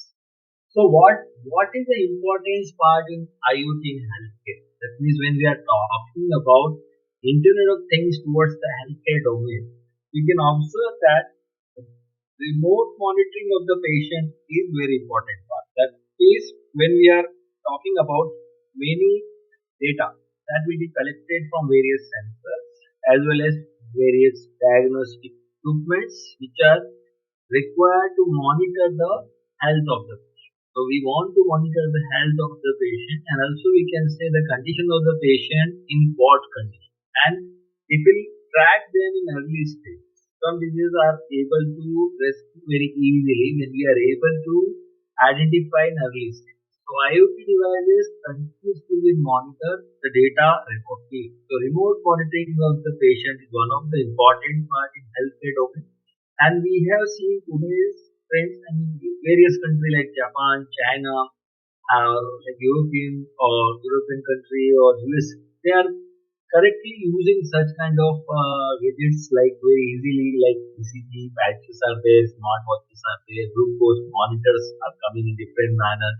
So they are able to continuously collect the patient's vital data and we can measure the various vital sign of the patient. And also doctor can continuously access the data in real time. When the patient is available at home and that can be easily examined by the doctor through his code, through his uh, particular process would be there. So we can see the reading, we can reduce the risk of the various chronic disease or certain condition that is very harmful for the patient, like certain cardiac condition will deteriorate the health of the patient, and diabetic condition, hypertension, all these are the heavy high blood pressure. All these kind of condition can be reduced. So by that way we can reduce the risk of the patient, and particularly it will be helpful for elderly care, because that is very important aspects for our society. We are unable to move, and we are unable to care with respect to, so they are being particular in the remote areas. So patients that can easily handle care in this way, and early detection of disease. That means data which is extracted, we are going to provide the particular data collections, and after the detection of abnormal trends, that means various irregular heartbeat will come, or oxygen level will drop, or particularly the person is suffering from diabetic, that glucose level has increased. All these kind of abnormality can be detected. For that, we are going to deploy various advanced machine learning algorithms. Like in today's trend, we have implemented various AI ML tools that will be integrated to IoT, and we can predict the health situations. We can provide when they are under the abnormal conditions, when they become the critical conditions. So we can inform them, we can alert to the medical professionals, hospitals. So it will helpful for preventive healthcare. That is the major important parts of IoT in healthcare rather than reactive treatment. So this all kind of concept which has been added in a current technology. So we can say that reduce the hospital visit, reduce the paperwork, reduce the timing of the registration or discharge summary report, many things by the electronic health record data which has been extracted directly to the our digital devices. So routine checkups also we can easily handle, because we can say that remotely doctors are observing and getting the data through IoT enabled telemedicine. And patient is not required to travel frequently. Patients we can save the time, we can save money, and also particularly the hospitals which are focusing on resources. That means they can provide the situation for the critical patient rather than overcrowding. That means the crowd in the hospital also will reduce rather than whatever the critical patients are there, we can manage it. So that is the major benefit of hospital. Also, we have the one more advantage towards the direction of efficacy and lower cost, because IoT devices basically are automated data collection. As we know that once we are wearing the watch, we can see that every hour we are getting the details. What is the particular body behaviors or symptoms are there in our body, which can be easily analyzed. And also, we don't want to collect the data through various paper and like that. So, like that, in hospitals, if the people are visiting, they are just registering to the mobile number and they are connecting to the doctor. Doctor will just observe and they can give the prescription to the same e-prescription, and then it will be just transferred to the WhatsApp or any other software.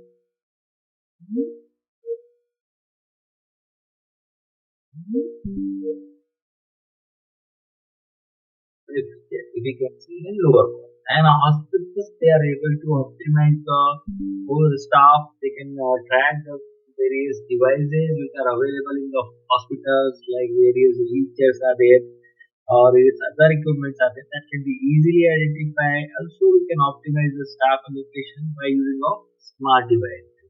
That also by the smart trackers are available that can be tracked very easily. So that is the major important part at the hospital level. And also preventive care basically lower down the long-term treatment. Sometimes the patients are taking long-term treatment, so it will reduce.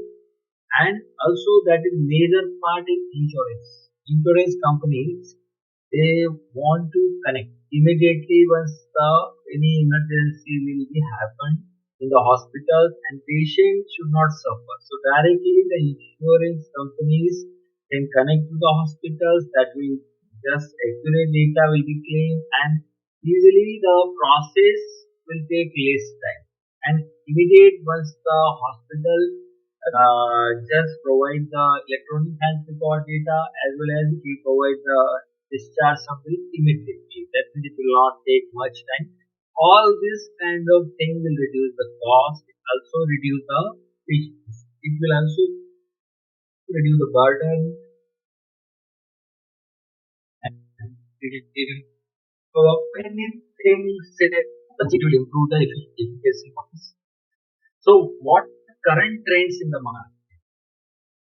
If you are looking the market, as we have seen that when we observe that when we started processor, we have seen that at high end, high and implemented. Now we are looking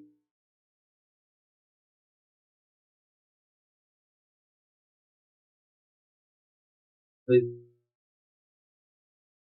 three as technology provided towards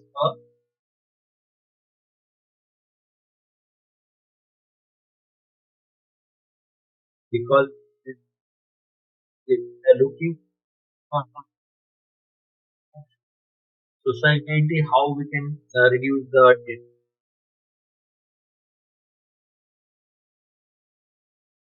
and how we can like the life changes are increased. So this is just exponential. And we know that devices which are available with respect to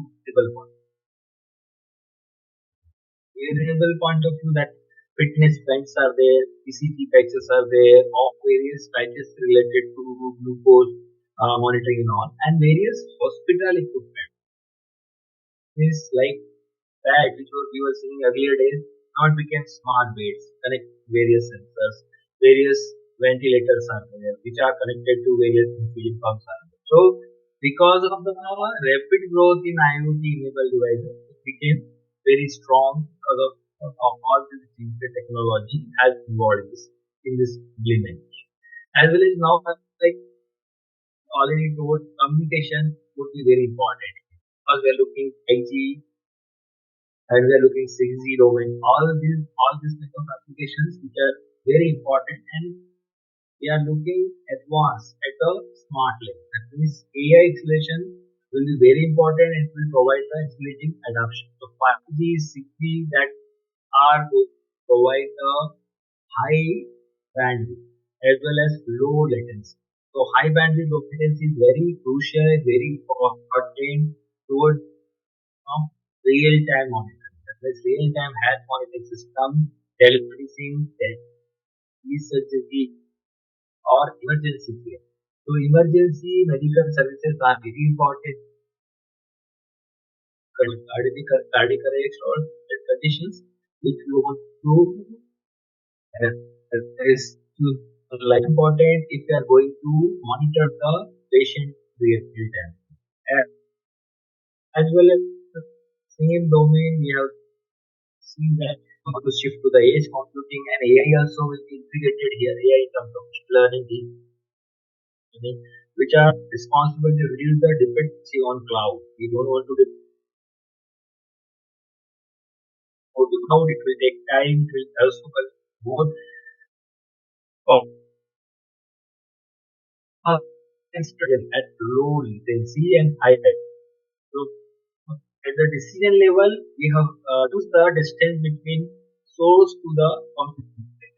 As well as healthcare, the market of healthcare has grown in the current technology. That means if you see that the particular difference in the technology, like we are looking the 2010, the technology was implemented at that level 6.8. Now we have seen that total 50 billion smart objects has been developed.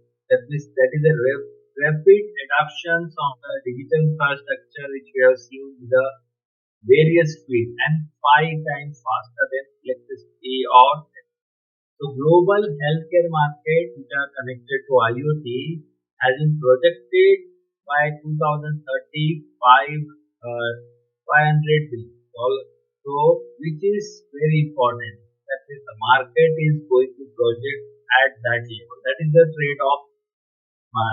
And just we can see that when we are looking the IoT ecosystem, then IoT ecosystem which are connected as per the various layers. That means we want to know the various variable electronics because of the smart devices which has been implemented under the electronics field. That is very important because these devices are physical devices, physical objects connected to various sensors, actuators, and various advanced microcontrollers with respect to medical device. So what is the major functionality of these devices? That because the data which is captured from the physical world or real world in terms of heart rate, either by ECG or PR and other factors, and like glucose level, whatever the glucose level which we are extracted, and various other parameters which is collected from the temperature or many other points like wearables devices which are connected to smartwatches, ECG patches, and whatever the SPOT sensor. So why these completely systems are very important? Because I told in the previous slides, the global Internet of Medical Techniques, the market size has reached to that 50 billion. Now it is going to reach to 3,500 billion US dollar. The market is projected to grow from USD, so that means 50 billion to 500 billion towards the that is the forecast period. So we can say in terms of 5G, in terms of 6th generation technology, all these generation technology is very important because the wireless technology offering the significantly higher speeds, lower latency, reduce the delay, edge computing, greater network capacity as compared to 2G, 4G networks are there. So according to our system IoT, so that means the data which is extracted through various sensors like sweat sensors, temperature sensor, gait monitoring, or press or strain sensors, EMG sensors, ACV sensors, or EPG, or many other activities which are required, virtual reality or sleep monitoring. That is how much sleeps are there, augmented reality, virtual reality, all these are the major applications which has implemented already, but the function is to collect the raw data from this physical world, process them, and we can monitor continuously to the system. So connectivity is one of the requirements. Early days we were using IoT at the lower bandwidth level. Now we are looking for higher bandwidth level because data rate is increasing day by day. The processing requirement of the data is very important. That means connectivity means we want to get the communication technologies. So communication technology is not correctly what we are using. It has already improved a lot. So devices are able to send the data and devices are able to receive the data with respect to short range wireless communication system, with respect to long range wireless communication system. So related to short range wireless communication system, we are using device to device communication through Bluetooth, through Zigbee, through Wi-Fi, through nearby whatever the technology will be there. So we can get it particular technology which are required here. So we have seen that lower range 4G, 5G, 6G, or LoRaWAN, or NB-IoT, satellite IoT, all these are the long range devices which we are using. Bluetooth, Zigbee, Wi-Fi, and near-field communications are connected to internal devices which are very short range. So importance is here we are going to collect the data with respect to choice of protocol because choice of the protocol will decide what kind of power we can use, how much weight we can use, how much latency we can use. All these are the major requirements. So this is the major important part, because if the device will not be able to communicate each other, we cannot manage. So we ensure that secure communication, we ensure that reliable data transfer between devices to cloud or devices to server. That means data will be collected from the patient to doctor, patient to hospitals, which is very important. So means after that the process will be being sent to the cloud processing. That means the data processing will take place at the gateway level. Here the local notification will take place. Protocol conversion will be there. Various protocol conversion process are repeated here. Data need to be filtered and mined. So what is server? Server is the data platform where data will be stored. Various heavy storage memories are needed here. Data analytics are needed here. Decision making process will be handled at this level, and various medical interface are. So users which are taken care. So particularly where data storage and processing and analytics functionality will happen. So here we can say the functionality is aggregate this all data, analyze this all, healthcare data, and we need to run the various AI algorithm, machine learning, deep learning algorithm to identify the anomalies, to identify any abnormalities, and ensure that when we are going to handle this data for transfer or to receive from various sources, that compliance are very important, because we need to work on security standard. Various security standards are there which is available under the clinical side. The clinical side, the clinical domain people are going to analyze the HIPAA compliance, CPD, PR, and examples in terms of healthcare. Because whatever the Amazon Web services we are using for healthcare, Microsoft Azure IoT which we are using, Google Cloud Healthcare which we are using, and various hospitals, they are having their own server for local data. That is also second important aspect for IoT ecosystem. That is connectivity, cloud and processing, either cloud processing or edge computing. So finally, these ecosystems will give the help to the applications point. That is how the systems are able to connect to the hospitals or connect to the doctors, connect to the particular patients, and finally the patients are insured. So insurance company, insurance are there. They want to connect this. So we want to provide the base interface, that means services that deliver the complete insight of patient, doctor, as well as hospital. What is the major functionality towards the application point of view? The present information is we want to enable the decision making capability at advanced level, and we need to alert or trigger alert to the particular to get the vital changes are coming in the parameter. So understanding of the data which is very important, that the patients are in the bed, and it is a smart bed. We have seen that already it is collecting data and communicating to just hospitals, doctors, or other practitioners which we are working. So remotely the patient monitoring servers are working here. Data will be collected from these patients and extracted through sensors, transducers, which will be transferred to switch, and then will transfer to the server, and that server will just provide it available at the dashboard for remote staff. And the person is not available, that would be available through the phone, through the laptop, and whatever the gadgets are available. So in these applications, there is a apps are available. Mobile health apps are available, which are readily available for patient monitoring or medications reminding. And also we can observe the doctors which are using this data, how this data is available for them. So for them there are certain tablets are available which can easily dashboards will provide the real-time parameters.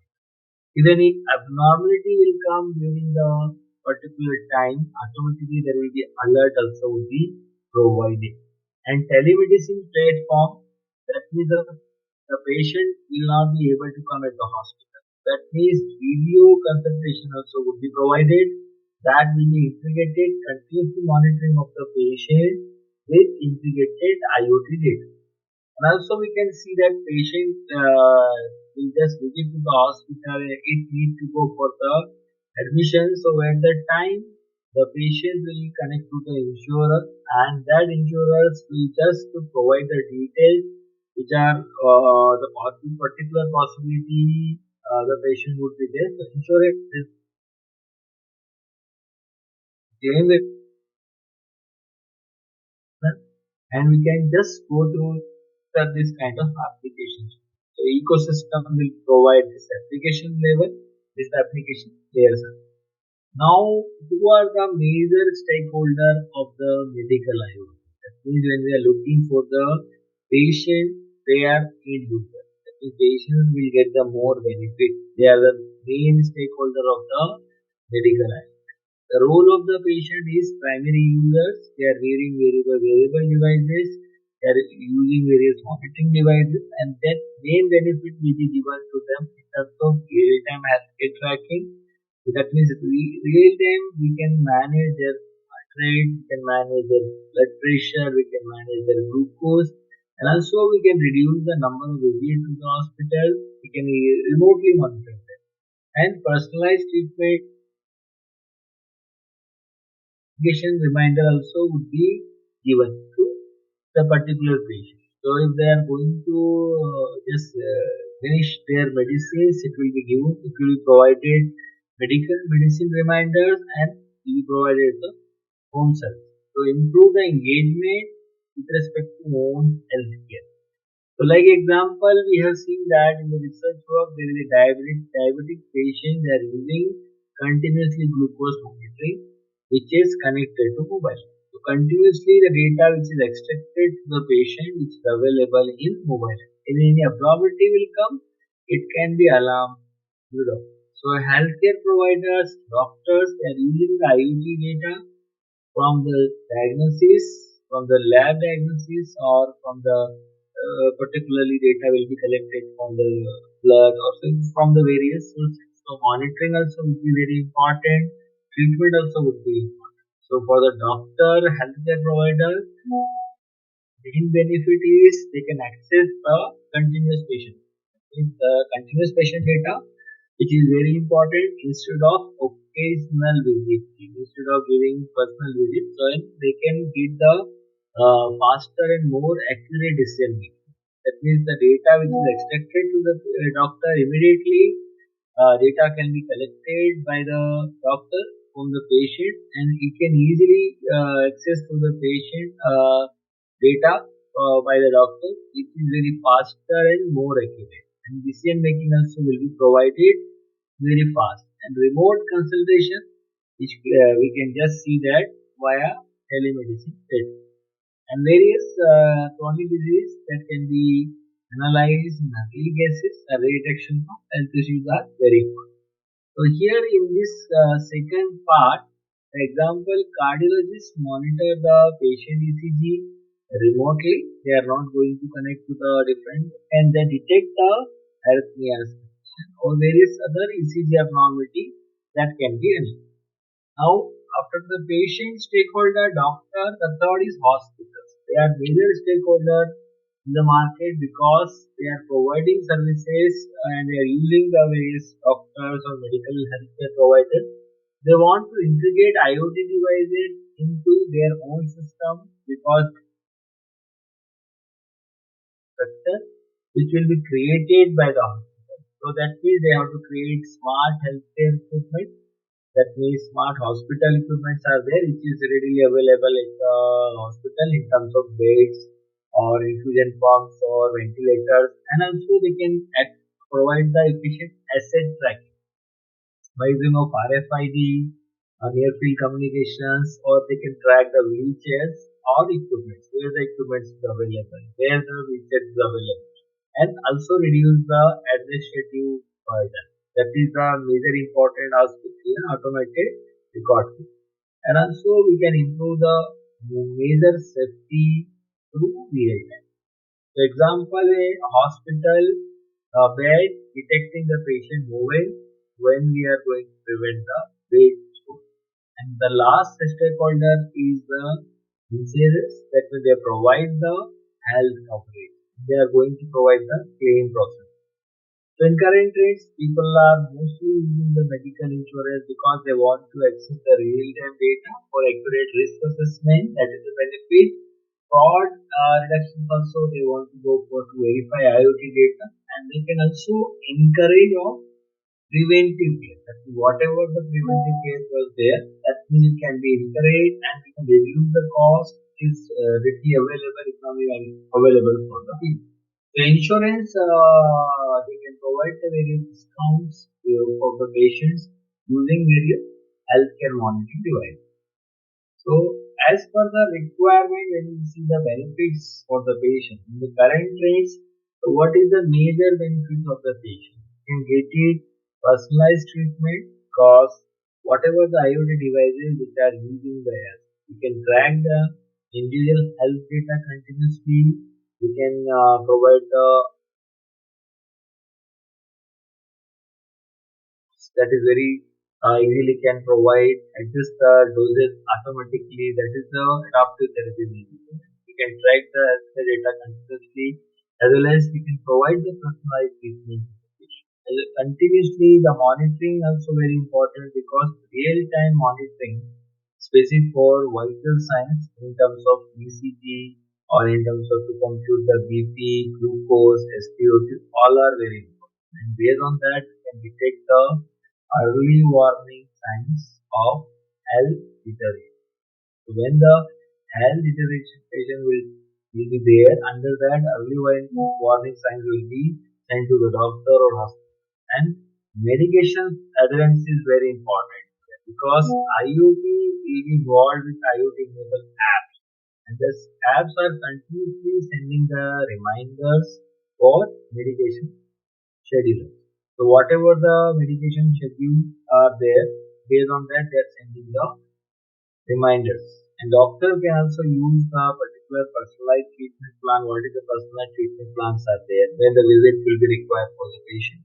Based on all this kind of aspects, that these patients with data which will be collected and will give the general average. So we can reduce the dependency on hospital visits as well as enhance the peace of mind for the patients and family. And there is a very smart pillboxes are there. That the pillboxes will notify caregivers if those are missed or if the going to over. If the medicines are going to over, that kind of information will be provided. So this is the major benefit of the patients.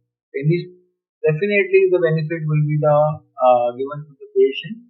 It will be the major benefit of the providers. So providers which are very important because doctors and hospitals are also part of healthcare field and they are main stakeholders. So real-time patient data would be very important for them because they want to access the continuous patient data.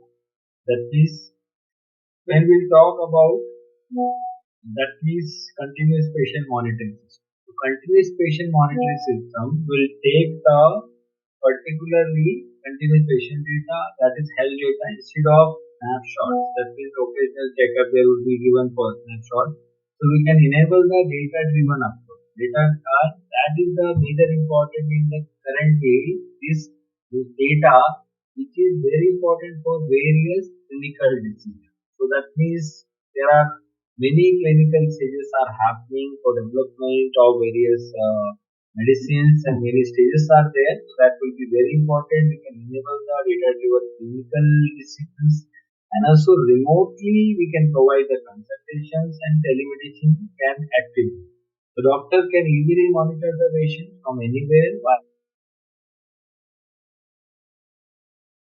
for mobile phone, and it can improve the healthcare delivery in a rural area, in a different reserve area.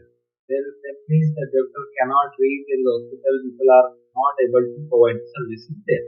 And operational efficiency is very important because smart hospital devices, like we can get the beds became smart beds, infusion box is a smart infusion box. All these devices can reduce the manual process. Manual workload also will reduce. Manpower also that can also reduce. So we can help to early detections. In early stages, we can detect the disease. Also, complications also can be examined very easily, and we can detect the sepsis or heart failure at early stages, and it can be rescue of the life of the people under sudden cardiac arrest will be there. And IoT with AI intelligence, which will be very important in telemedicine platform because we can get the real time vitals parameter during the virtual consultation, and also we can predict the conditions of the patient.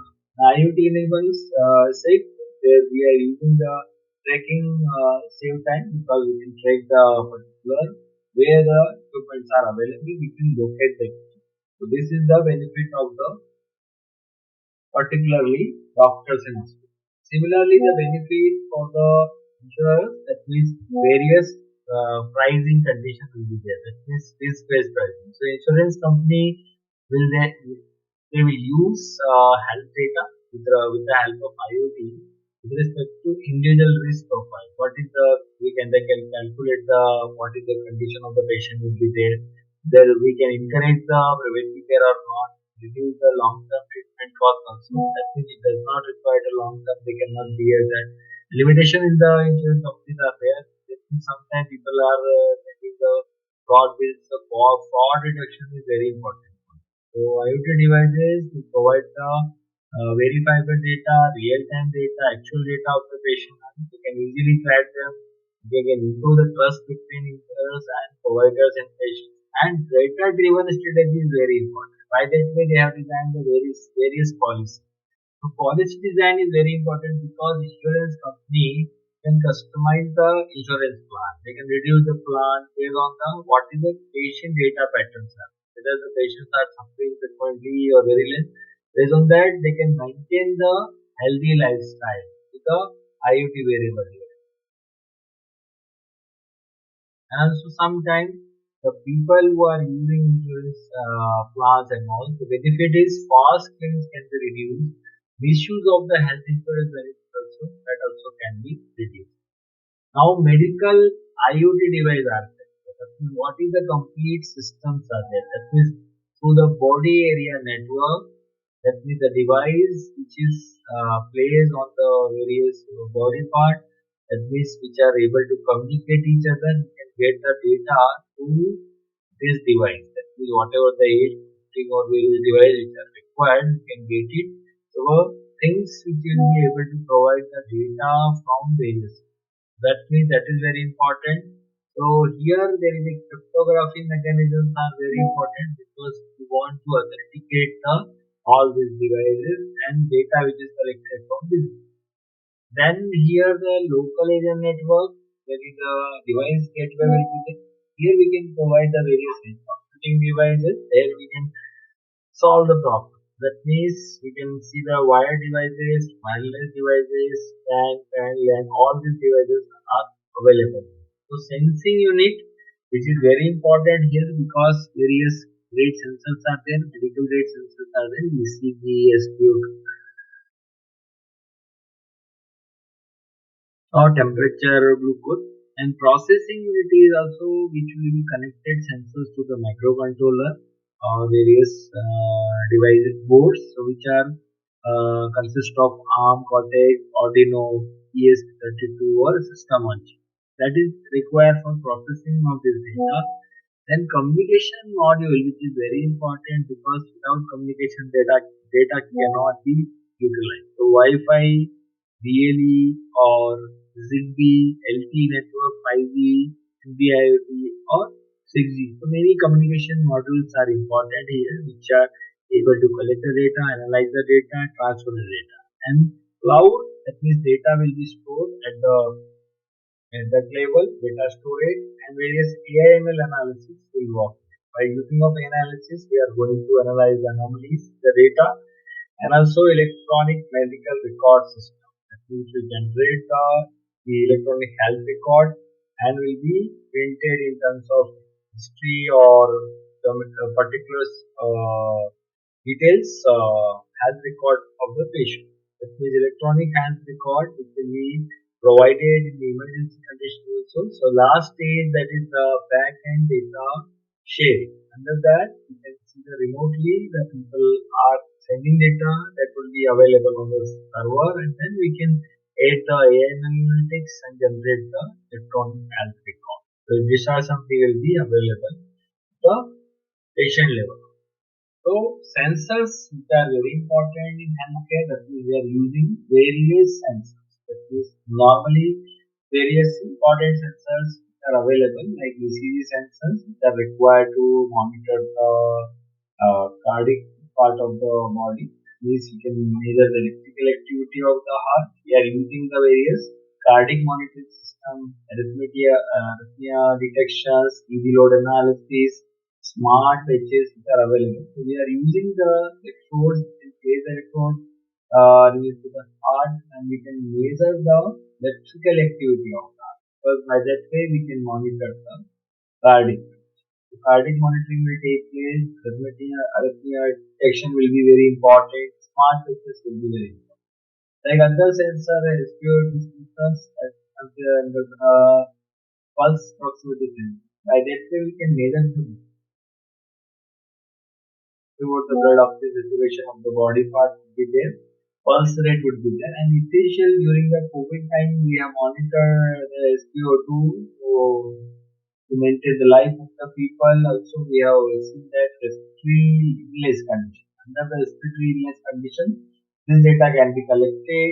ICUs, the data is continuously monitoring glucose sensor. So we can continuously glucose monitoring will take place via particular sub sensors are there. So connected to mobile app. The mobile app, through that we can get it how many sensors are connected, what the data has been extracted. This is for chronic disease like diabetes or heart disease are there.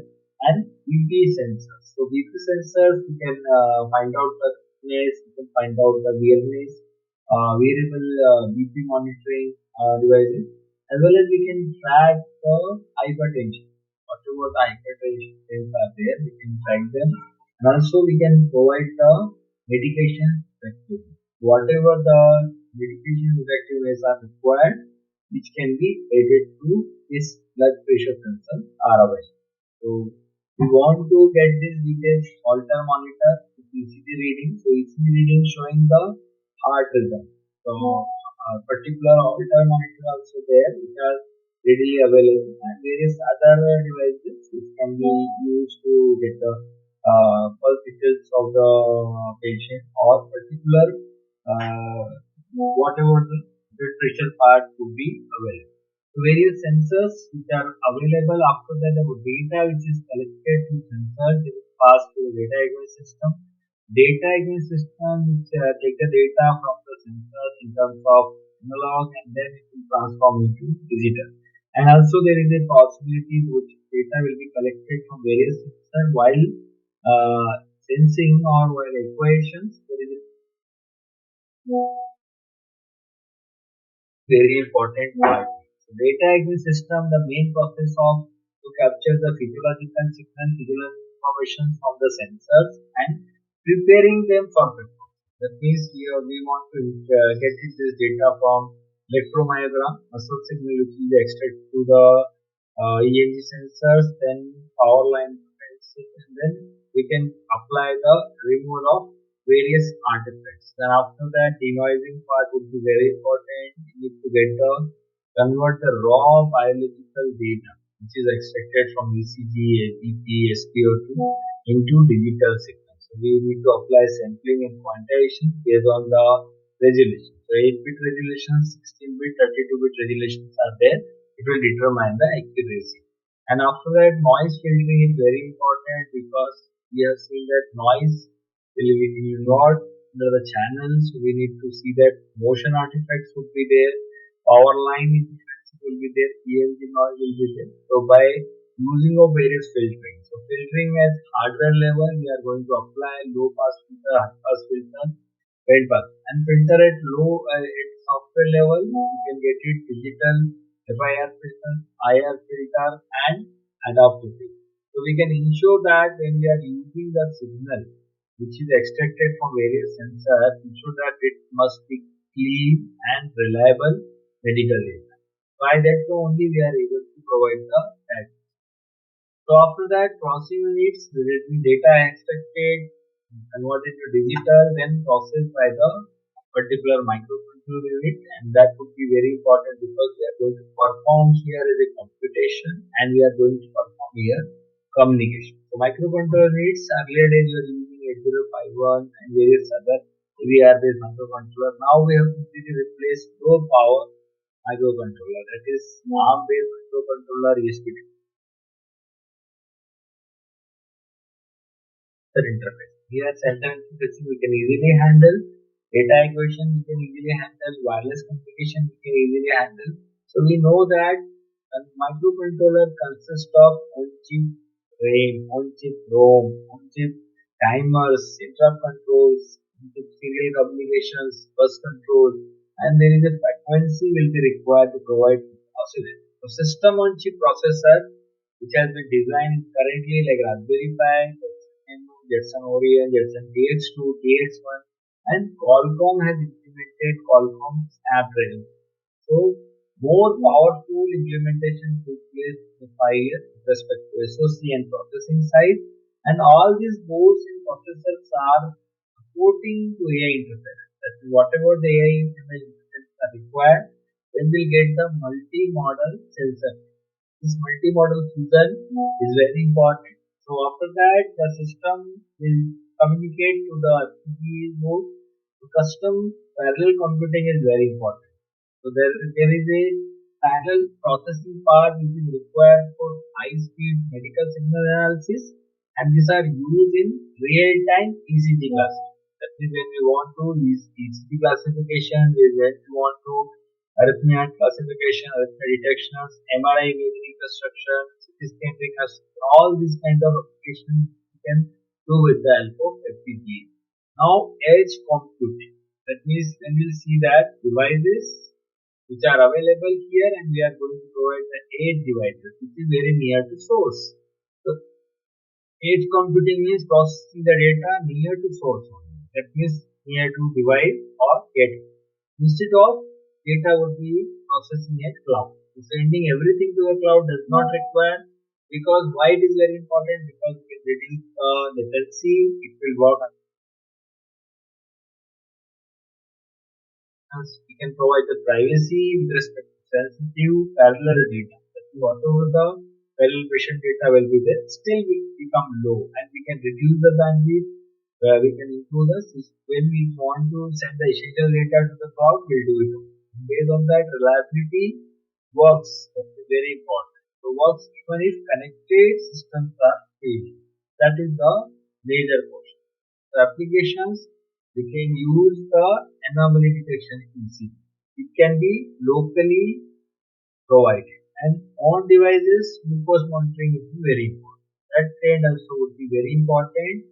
Smart inhalers are there. By that we are going to analyze the respiratory platform.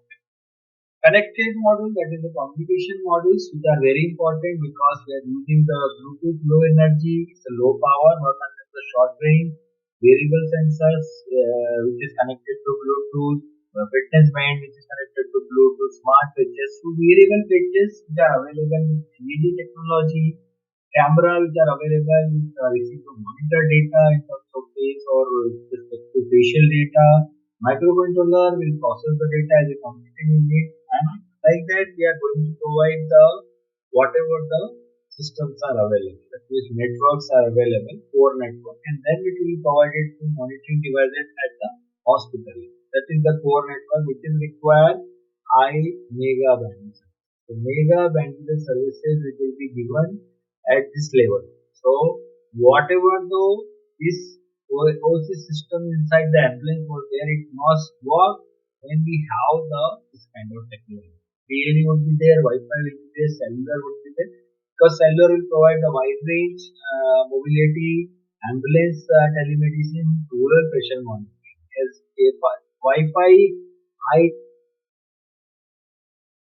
home health monitoring system related to 5G signal, see the low ultra latency, real time surgery assistant, augmented reality, virtual reality will be added in the healthcare domain, which is large IoT and power management. Because we want to know that we are looking many devices will be connected, automatically the power consumption will come. So many medical devices like wearable sensors, implants, remote monitoring, they must operate for day to month without any difference. Power efficiency, which can be easily done for the impact of usability and patient. So with various techniques will be utilized. Low power hardware we are using. Like we are going controlled by the various microcontroller like microcontroller related to ARM, Cortex, M, RISC-V, and energy efficient sensors are there, radios are there. Finally, data science. That means we are going to turn off the modules when we are not using. As well as we are going to provide the Bluetooth low energy system that accessing only periodically. The energy harvesting also will improve here through the various renewable energy resources like solar, kinetic, and thermal, body heat or body motions in terms of energy, and this extend the battery life to the real. Similarly, smart battery management system, which is very important for monitoring the charging and discharging, also very important for prevent the overheating, ensure the safety in battery management. After that, power management will go for the device process. That means signal cleaning. The data which will be extracted from the sensor is the raw data. Then we are going to clean the data, remove the noise, and we can go for the event detections. Event detection will take this feature has been extracted. And we feed this feature to the classifier which is available at analytical level. Analytical level, they must know about volume, shape, and dipole and charge. Various things are there which can be identified. So device processing, initial data cleaning before transmissions, and after that, ensure that it will be useful, reliable, and compressed data which is sent to the cloud. So here the steps will require when we are going to clean the data. That is noise removal. At the noise removal point of view, we are going to filter denoising of electrocardioid signal or electroencephalogram signal. The main benefit will be the baseline drift and motion artifacts that can be eliminated. And it works as an adaptive filtering level and wavelength transfer. Thereafter, we know that when we are talking about machine learning, we are going to extract the feature that is that era of feature extraction is starting. So extracting the various features from variability, from SpO2, from the glucose, or various trains are there rather than only waveforms are collected. We can reduce the bandwidth, storage, and latency. As well as we can improve the compression. Data compression also will be reduced because we are looking now at the biomedical level, lossless technology. Lossless technology which will utilize Hoffman or encoding would be there, or quantitation based lossy techniques sometimes can be utilized. So optimizations for low power devices very important. Event detection. So various events can be detected. Local event it will be detected. Various anomaly will be identified related to arrhythmia and hypoglycemia here. Or only we can send that alert when it is necessary. So we can provide the alert to the particular caretaker as well as the hospital or related to that part will come under pre-processing and the signal cleaning level, signal processing level. Now we'll go for the final task like edge computing and cloud. So we know that sources which is available near to the that means which are source, that means devices which are available near to the sources which is collected data as real time. So hybrid approach will be utilized. Here when some processing happens like locally on the edge devices, when we go for the more complex analytics and storage that occur in the cloud. So we can say this is the data collection stage where the electricity consumption will work, where frequency patterns are there, temperature, all. Here at that level, age level, this computing is has become near to the age level. So in here, data reprocessing, data cleaning, data resampling, micro moment extractions as a local data store would be there by the age level. And then finally, we want to provide the business level in the cloud applications for anomaly detections, analytic visualizations, security, analytic dashboard, all these kind of things would be aided at the using it. So data storage is very important because data will be collected from device and we want to send to the cloud. So we want to easily manage and backup and secure the data. Enable the various big data analytics at this large patient population. This would be the pros. And what is the cons? What are the cons of the storage part would be there? That is, we are not getting perfect latency. We want network latency. It should not be go to single point of failure, and privacy is very important. So this is the major important part at the cloud is good. But once you improve age or federated learning, data will store at many devices. Many get the data availability and fault tolerance provide the privacy since data can remain on local devices. And we are going to provide the federated learning, that means AI model trained on distributed data without sharing of raw fish. It is very hard to synchronize them and manage them. Limited resources is available edge as compared to cloud. So we can say that what is the role of communication in medical Internet of Things? Communication will be the backbone of medical IoT because it provides the seamless data transfer between devices, between patients and healthcare domain. Without reliable communication, MIoT device cannot be delivered timely insight. So data transmissions from the various physiological data from the sensors to the gateway, then real-time monitoring, you can ensure the doctors and whatever the caregivers, patients are available, they will provide the healthy update. Critical for emergency alerts, for the especially for cardiac arrest and all. Interoperability. That means standardized communication system need to be allowed for the devices from different vendors to others. Scalability is very important because we are going to support millions of devices in hospitals, homes, and remote areas. And also security and privacy concerns. So related to that, secure channels protect the sensitive health data from breaches are there. So various communication protocols which are required in medical interfaces like short range protocol which is available at variable and home care level like Bluetooth low energy is available in low power, ideal for variable sensors. Zigbee is also used for networking for hospital equipment. Wi-Fi which require high bandwidth used in smart hospitals. Near field communication which are very important short range for patient authentication and data transfer. For the long because we are using 4G, 5G, 6G or LTE networks which are required for wide range. So we want more coverage. We want to provide the support from mobile patients and telemedicine. So LoRaWAN will be there because LoRa is support low power, long range useful in rural healthcare model. So rural area which we are going to use such kind of protocols and we narrowband IoT which is required for low power, the low range medical. And at the end data application level, their protocol will be utilized like MQTT protocol for lightweight for transporting patient data and constrained application protocol, low power devices can be designed. HD protocol, web-based medical apps are available, dashboards are available. HL7 are their healthcare standards which are ensure that interoperability with respect to hospital information systems. That is, we can manage electronic health records, electronic medical records are available. So short range protocol which we have seen that we are using the typically low power, low latency. So PLEs are there, Zigbees are there, NFCs are there, RFID which we are using asset and patient tracking, Wi-Fi also there.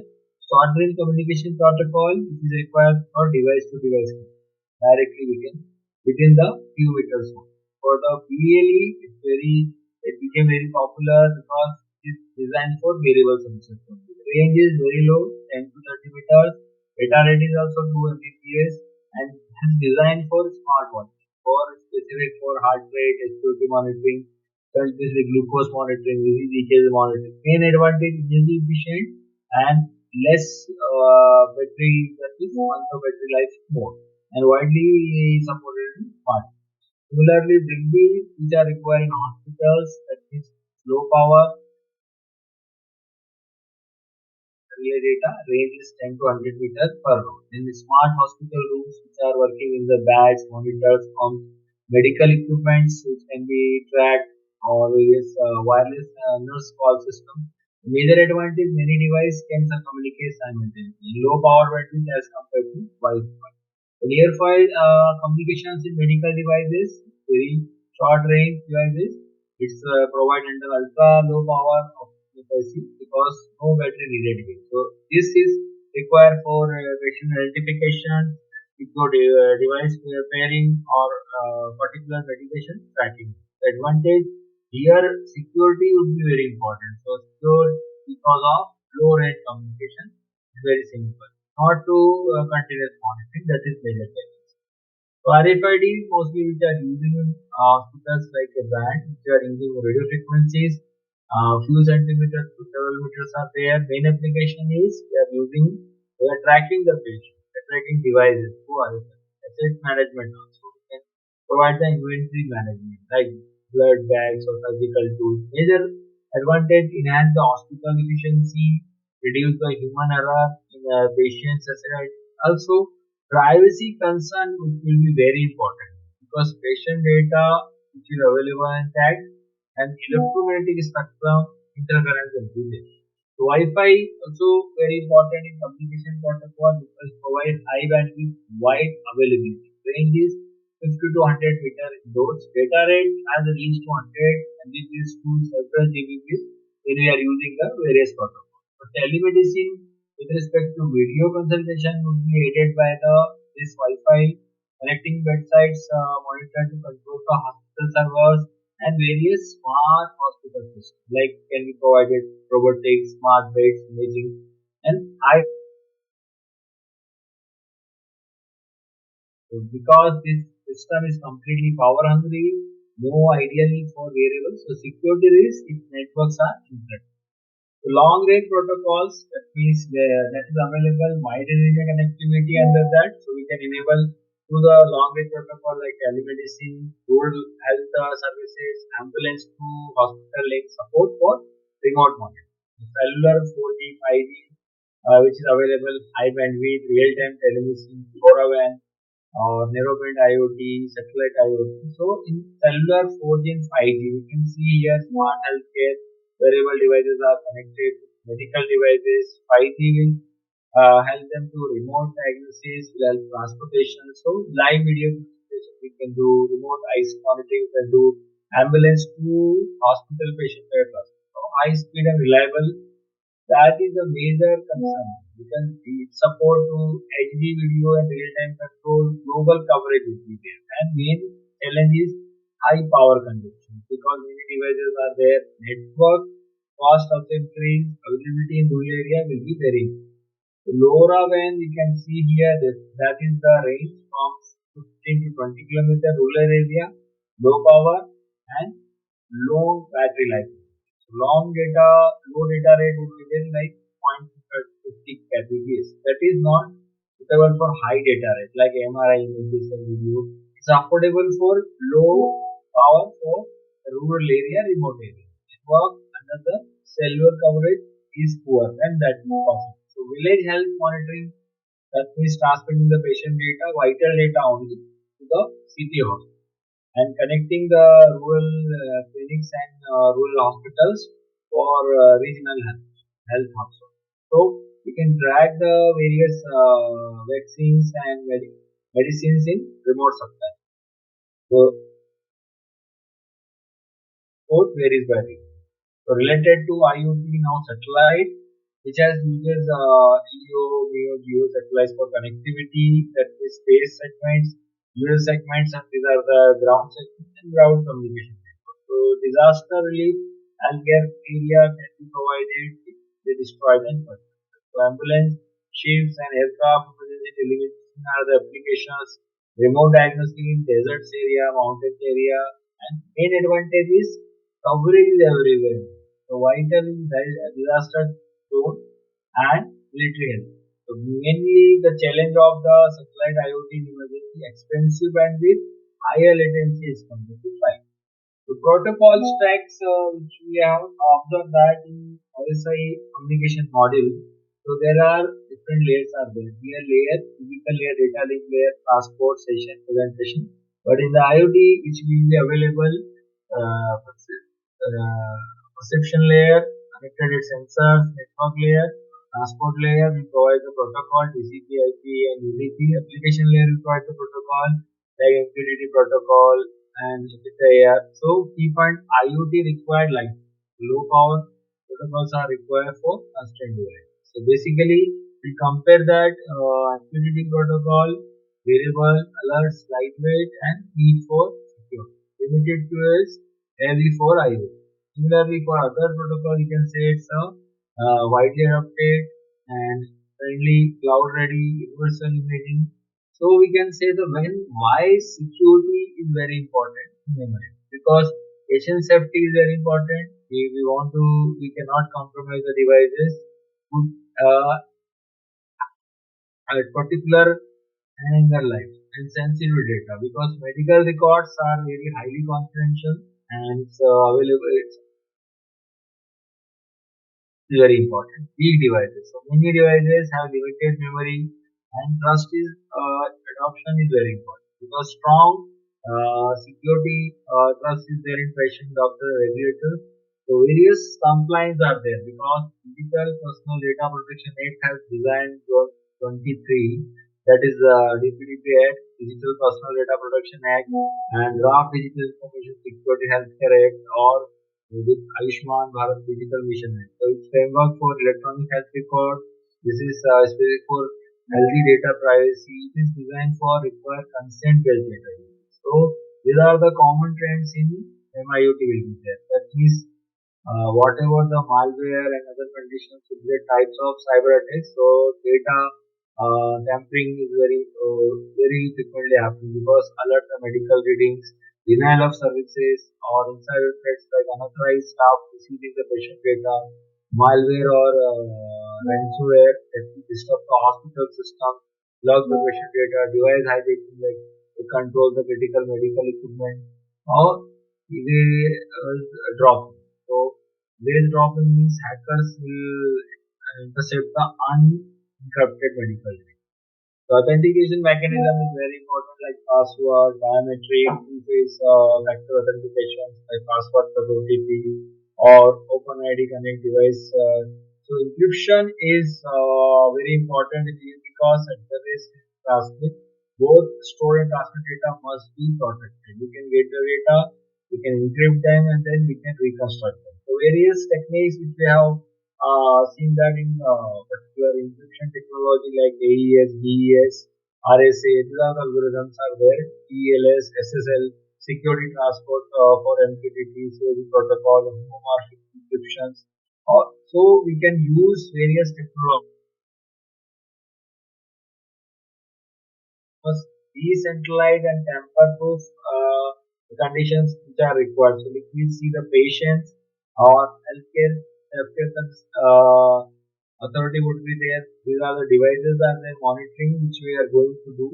So related to first registration, then send the credentials, then we can go for the device properties and particular send the transactions for the registered device to change. Then device need to be verified and then device verified.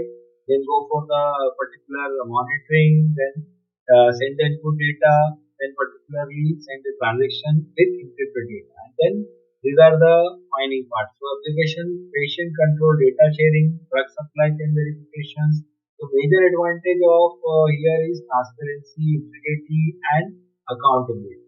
And related to IoT emergency response, because when you want to apply real-time ambulance for particularly hospital data transfer. So IoT sensors are available in ambulances to track the data continuously that feed the hospital dashboard and enable the electronic records. The team to prepare the equipment, everything will be ready. So disaster relief healthcare also, where drones are working, deliver the medical supplies in a food or flood or whatever the earthquake zones are there. So satellite IoT will ensure that connectivity and the networks are down. Variable weathers are very important. Real time patient support. So smart implants or whatever the prosthetic systems we are using, like these are the smart implants with the integrated electronics, implantable electronics we are using. So smart pacemakers transmit the heart data to cardiologists. Also brain computer interface technologies are ready used for neurological rehabilitation. And because prosthetic systems they are using with IoT sensors with the strength and gait and balance. AI and IoT will connect will provide a feedback loop into the patient mobility and safety. So related to IoT mental health monitoring system, because we can see wearable IoT sensors that track the heart rate variability, sleep cycle, skin conductance, and detect the early signs whether a person is suffering from anxiety, depression, or various AI-driven insights are there. Machine learning algorithms are analyze the long-term mood patterns, real-time alerts for patients or caregivers, or virtual therapy would be provided. And also IoT for elderly and assisted living, which we are going to use for fall detection system. That means these are the devices continuing monitoring to the elderly people. That is smart variable and home sensor detect the sudden fall, auto alerts into the caregivers or emergency services. Smart home integration. So that means various IoT systems are there for medication reminders. Smart beds are there, or vital sensors monitors are there, or particularly we can get independent living with safety net for this. Now IoT which will be connected to digital twins. That means where virtual replicas are available for the patient working. So when we are talking about real time data with to digital twin model, doctor can simulate the disease on the surgery on the outcome, and they can plan for surgery. They can treatment planning, so personalized therapy, that means digital heart beam for pacemaker calibration, reduce the trial and error medical intervention, and provide the better predictions of the post-surgery complications. So IoT in genomics and precision medicine, that means various biomarker collections with respect to variable track, environment, lifestyle of data affecting the genes, as well as continuously glucose, sleep, stress monitoring also that can be enrich the genetic data. So personalized drug responses, because when we are talking about IoT devices that measure the individual response to the treatment. And also we can get it the dynamic dosing or targeted therapy. So also we can fill that the gap between the genetic research and everyday what patients face. These are the major cost benefit analysis for medical IoT. Hospital ROI will change because smart asset tracking save the staff time, reduce the losses, insurance adoptions are there, overall benefit, long term cost saving, initial infrastructure investment. So various devices which are available like Philips remote cardiac monitoring system based on that deploy for IoT enable PCB patches and cloud analytics platform, 20% reduction, 30-day reading sense, and faster arrhythmia detections are there. And also for this Narayana Health RPO for heart patients, they designed the chronic cardiac patients in rural India cannot afford the hospital visit, leading to delayed benefit. So in that case, I will use 30% pure unnecessary hospital visit. IoT health devices are there, GSM connectivity, and whatever the medications are they use through the 25% due to the reminder.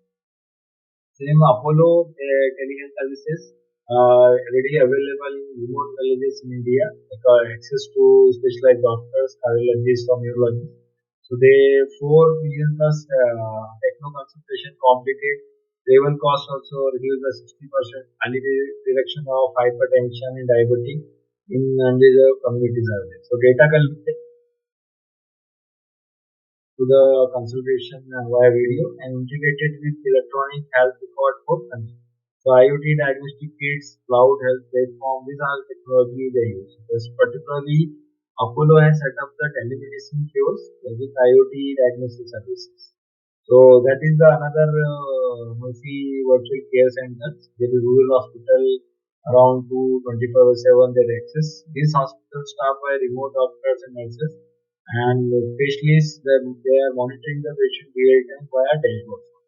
55% reductions in hospital admissions, improve the management and chronic diseases, and reduce the patient receive the specialist level care without.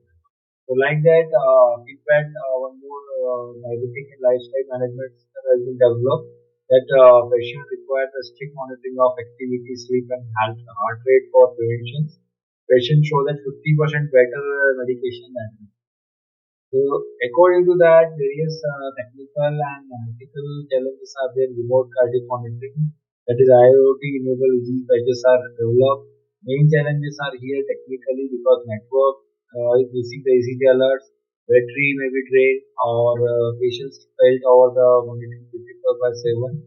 Likewise, various trends are there when we can use digital team for personalized cancer care and regulatory security challenge for IoT-based insulin pumps. And this is the Google Smart Vitals during the COVID-19 affordable and stable monitoring solutions for home quarantine patients, which I thought. So technically, the major challenges in the domain is interoperability issues, scalability, battery and energy constraints, latency, reliability, as well as cybersecurity issues. All these are the challenges which can be resolved. The ethical challenges are very important because patients' consent is very important, privacy consent is very important, digital device, human oversight. These are the ethical challenges are there.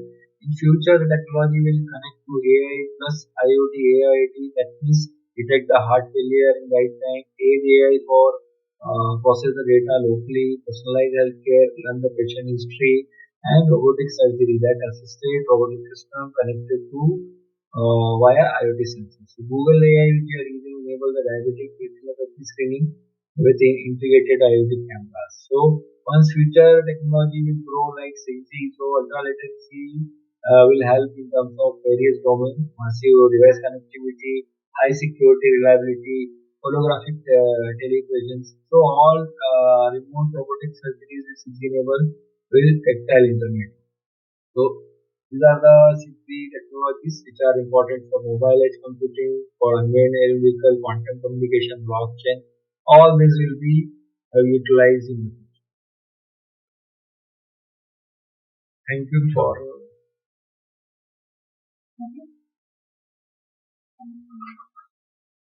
That's all from my side. Any queries, friends?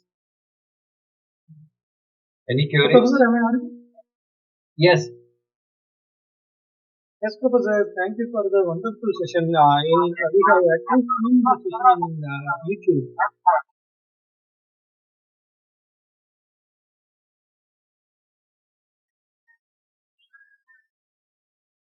Am I audible, sir? Yes, sir. Audible. Yes, we have actually seen the session in YouTube and we could see like lot of comments about your session. Everybody is saying it's informative and session. So I hope we have another session also with you. So participants really benefited from your session. Thank you, Professor, for your valuable time. And most of the participants are asking me about your presentation. So, Yeah, sure, sir. I will transfer. I will mail. thank you, Professor. And we are also looking forward for another informative session from you. Thank you. Thank you so much for your time. Thank you.